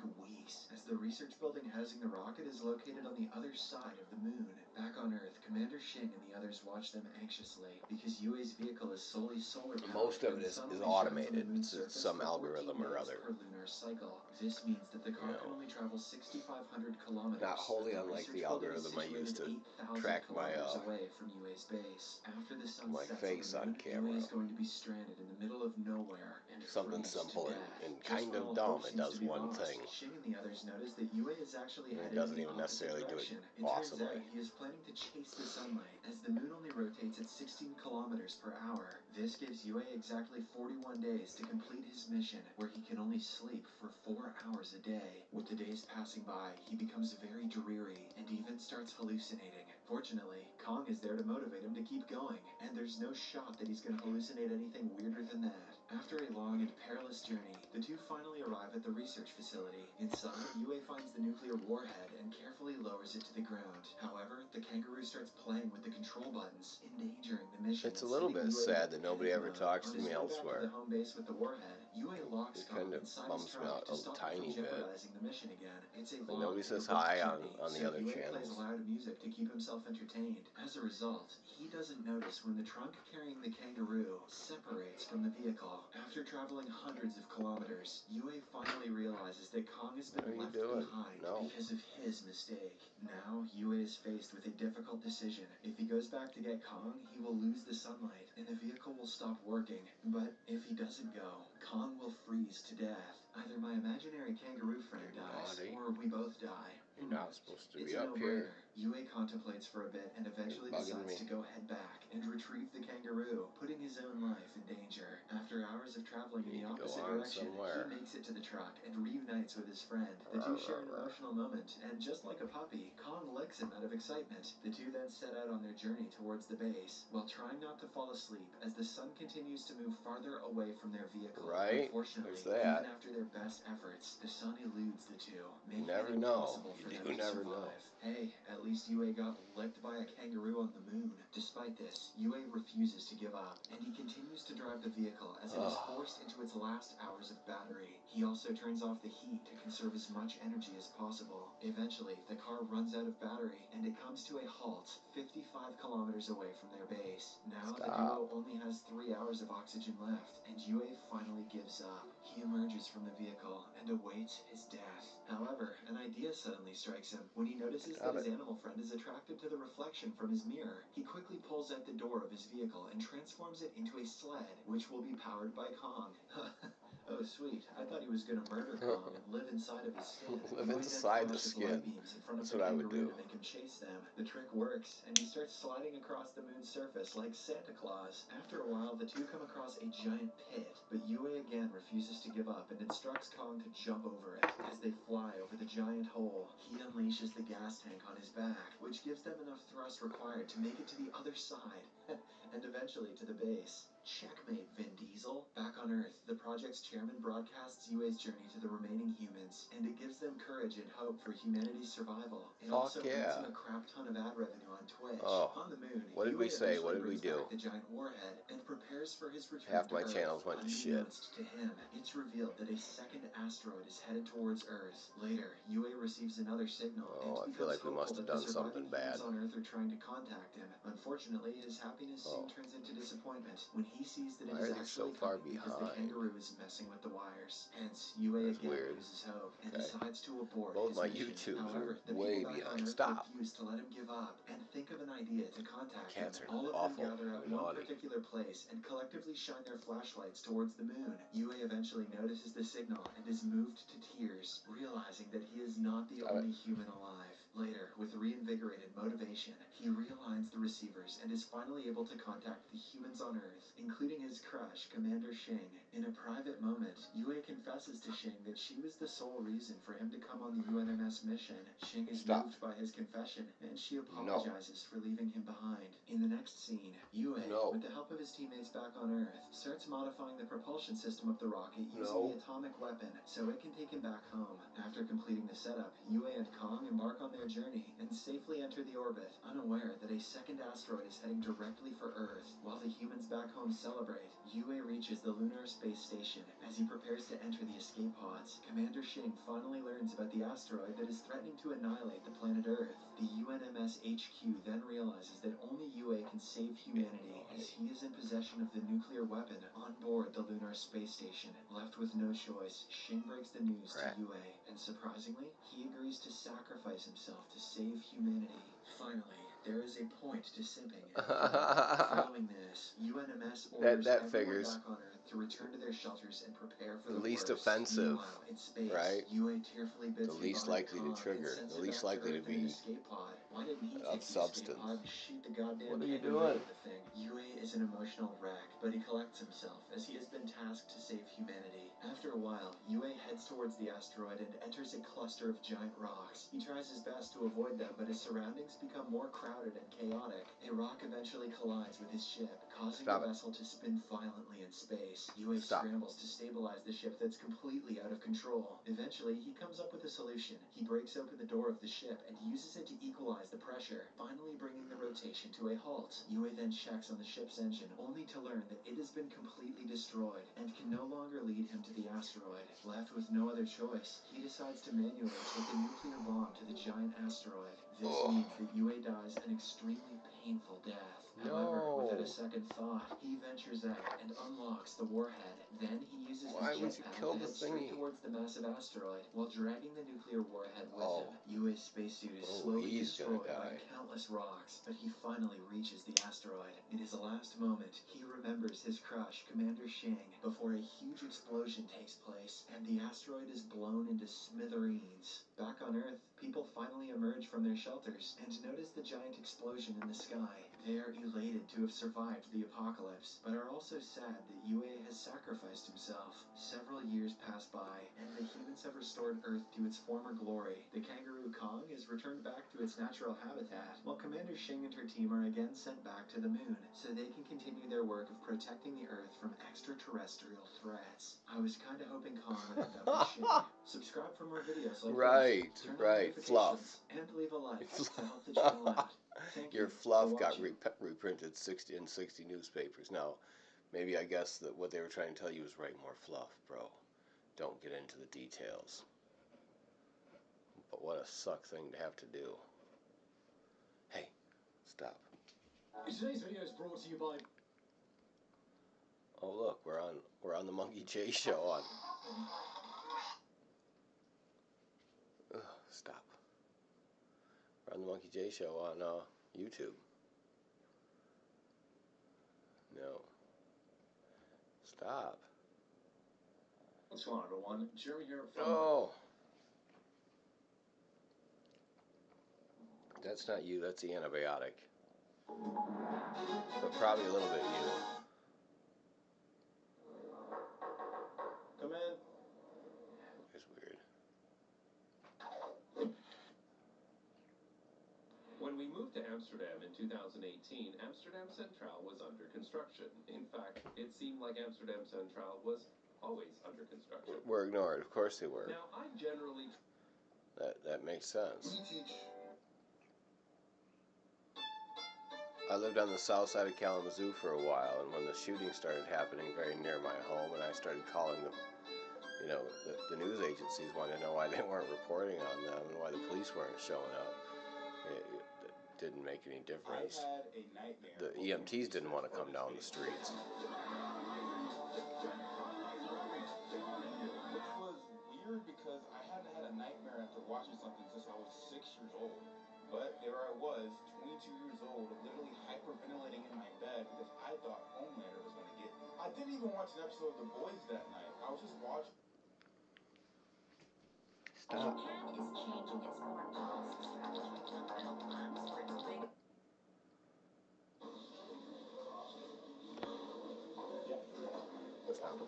How fast can you solve the Rubik's Cube?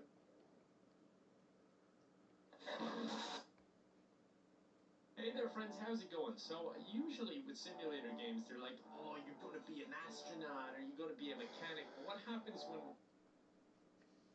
If you woke up chained to a pipe in a grungy bathroom with another man, and were told that if you killed him, you'd be set free, but if you didn't, you and your family would die.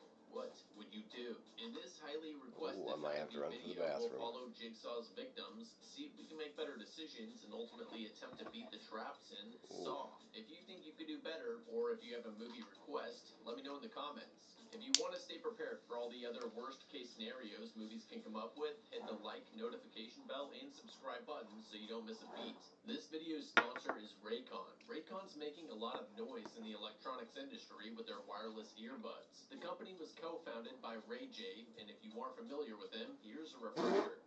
Oh, goodness.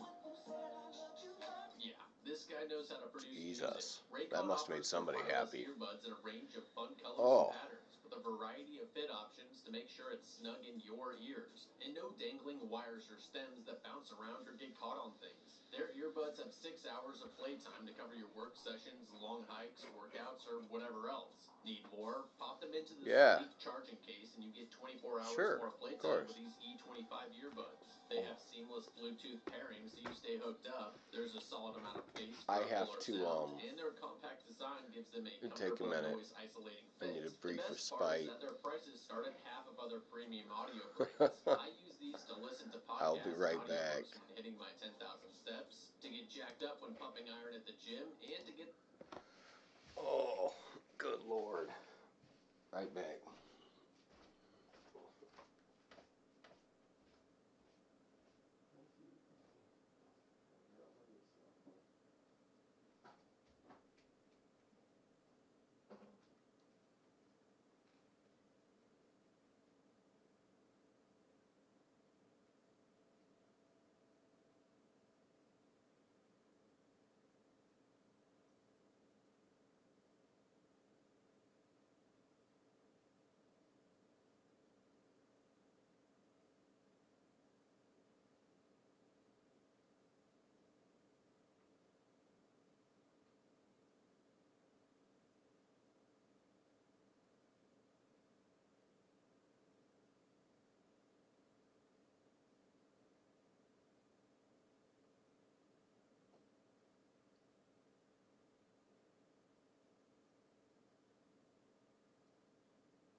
softball. Ooh. That's harsh, bro. Super harsh. Oh, excuse me.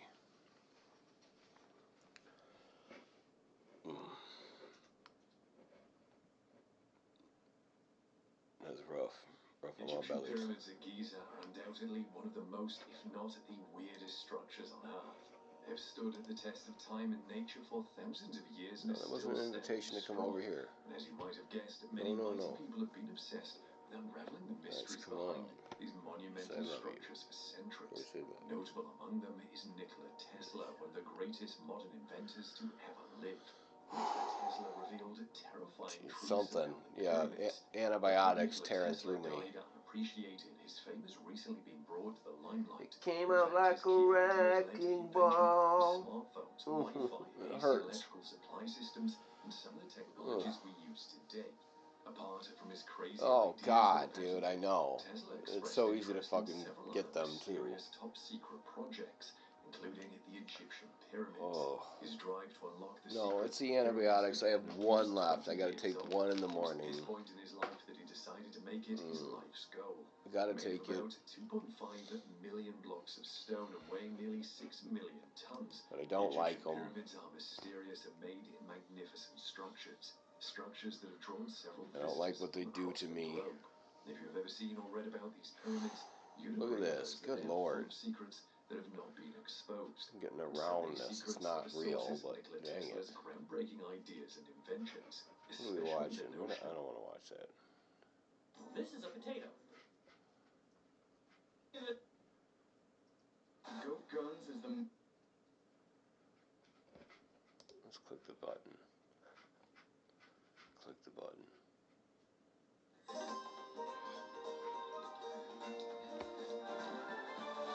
Hello, adventurer, and welcome to my humble fruit shop. May I interest you in some bananas? They are on special. Yeah, how much for 5 bananas? For you, good hero, $2. Sweet. Now, they are extra. $10. Hello, adventurer, and welcome to my humble little fruit shop. May I interest you in some bananas? I like 5 bananas. I haven't actually finished talking there. They are on special right now, so they're good for... How much? How do you have that much toenail? $4 gold. Sweet. How do you have that much toenail? Oh, if we're going this far, I'm going to need carrots for my horse. Oh, yes, actually, could you give me like 20? Yeah, sweet. Oh, good, you're back.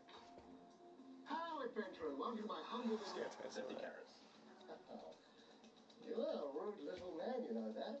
But I'm sure I can rustle up some carrots for you. Let me just check it with my darling wife, Freya. No, skip. Just give me carrots. So can I be honest with you for a minute? Give me carrots, Piss you me off fucker. there a little bit. Oh my god, what is with NPCs in this town? Just hurry up. I might be just a humble little fruit merchant to you, but I still have some dignity left, goddammit.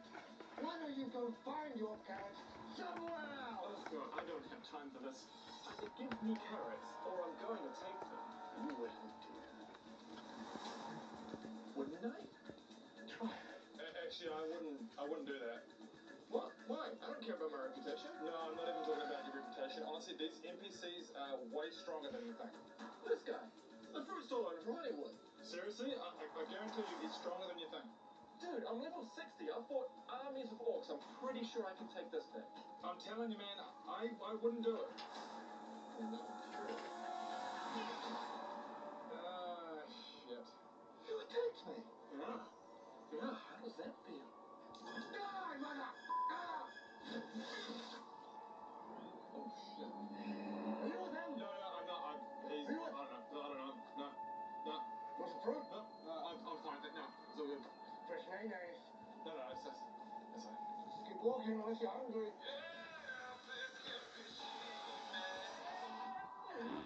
Yeah, buddy. Yeah, have that. What the hell? This is the most comfortable thing I've ever worn. Gosh, if only I could buy one of these. You know where you could get one of these? DL, don't... Oh yes, this one's Hi, cute. your personal trainer is full of Look, I got myself certified through the NASM. But plenty of trainers show up with just a multiple-choice online test and some inflated muscles and land the job. Trendier gyms inevitably hire sexier staff, like they're casting a sweaty soap opera or a mud wrestling tournament. As my manager always says, we have to be what the client wants us to be. If it's an older woman, be like a son to her. Young single girl, treat her like her boyfriend would. If it's a gay guy, flirt with him. And female trainers? If you see a guy, give him a really tough workout, then drag his substantial buttocks to the massage table to finish him off. Massage his legs, and when you're doing the hamstring, lean over, expose your cleavage, and say, I'd like for you to be my client. What kind of package can I put you down? I mean, my feet could use a pedicure, but they're not really, they don't need a bunch of work. This is a common misconception. Trainers aren't hired to train, we're hired to sell. In our lobby is a list of trainers ranked by level. Higher level trainers cost more, and customers assume level means experience or qualifications, or at least bench numbers. But nope, they're pure sales numbers.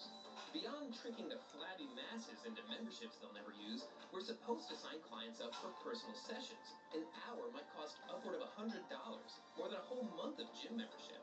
And the bulk of that goes to the gym, by the way, not to me. And our managers are always very helpful with new lines to use on potential clients. The reason so many people died in the Twin Towers was because they weren't fit enough to escape. Poor bastards. That line was honestly shockingly effective, unlike, well, basically anything fitness-related we recommend. Here's a list of every subject a qualified trainer can competently speak on. We are not experts on anything else. And yet, in every gym, some trainer will give you unqualified, actively harmful advice. Tell your doctor you have asthma and have him prescribe you Aloe. That'll help your cardio.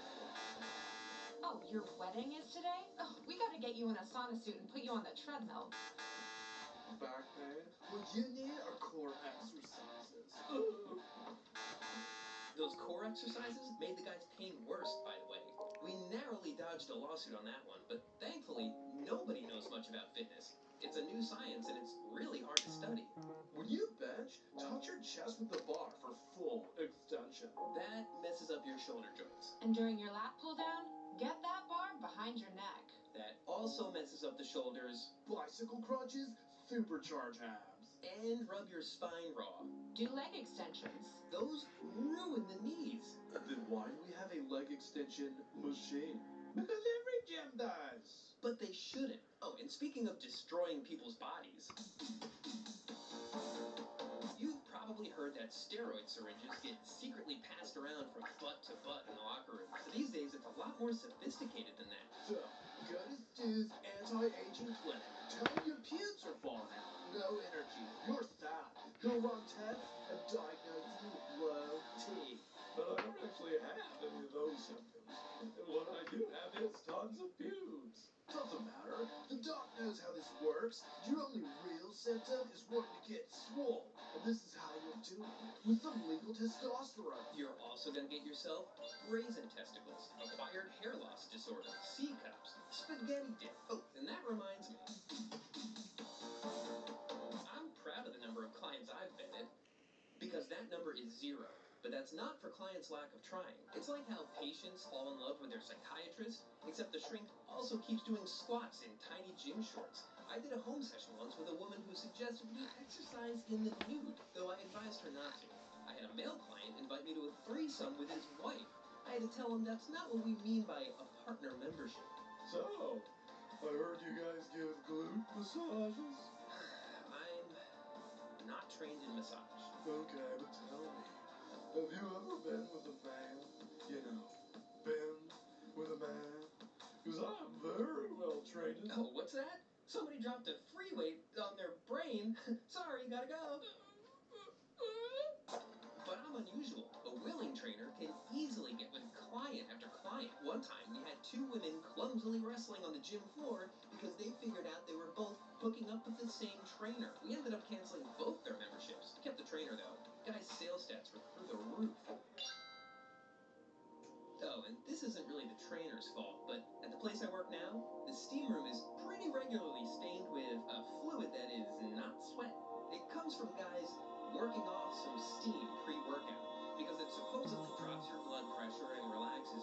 Here's a pro tip. Never go barefoot in a steamer. But all this sticky weirdness is worth it if you get healthier and look more The Rocker, right? Right. Well, I'm not going to say no obese loses weight. I've worked with people who have changed their bodies in phenomenal ways, but it takes way more time and effort than you'd ever think. The exercise never gets easier either. It just gets harder. Also, after your first month, you're never going to have another month with that much progress. Ditto your first 6 months or your first year. I try not to set unrealistic expectations. I try to give clients a plan they can actually follow. But if gyms everywhere told clients, follow a reasonable plan and you'll look better and be healthier, then you would have otherwise, after several years, well, the whole industry would die. What? Come on, man. Push that body. Let's do some jumping jacks. 1, 2. You're not jumping. 3, 4. Cum smells like you evacuated your bowels. That's good. Keeps you light. 5, 6. Are you listening to me? Jump, man. Jump.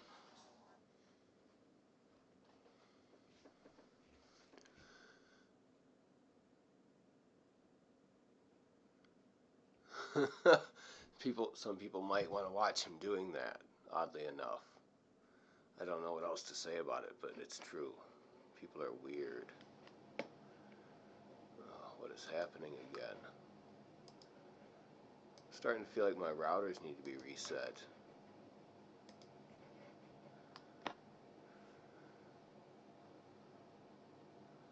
Why does my upload speed drop so much?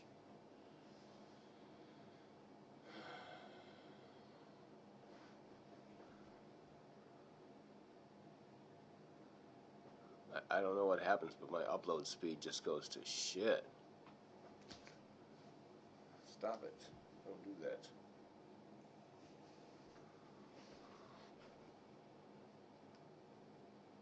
Okay, I'll still be here, Mom 69er.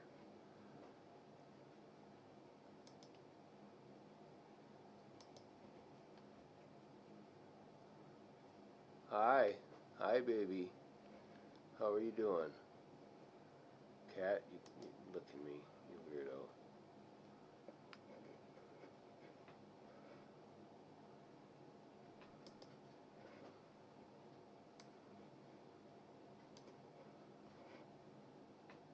Okay, well that's good, I guess. Back to doing good.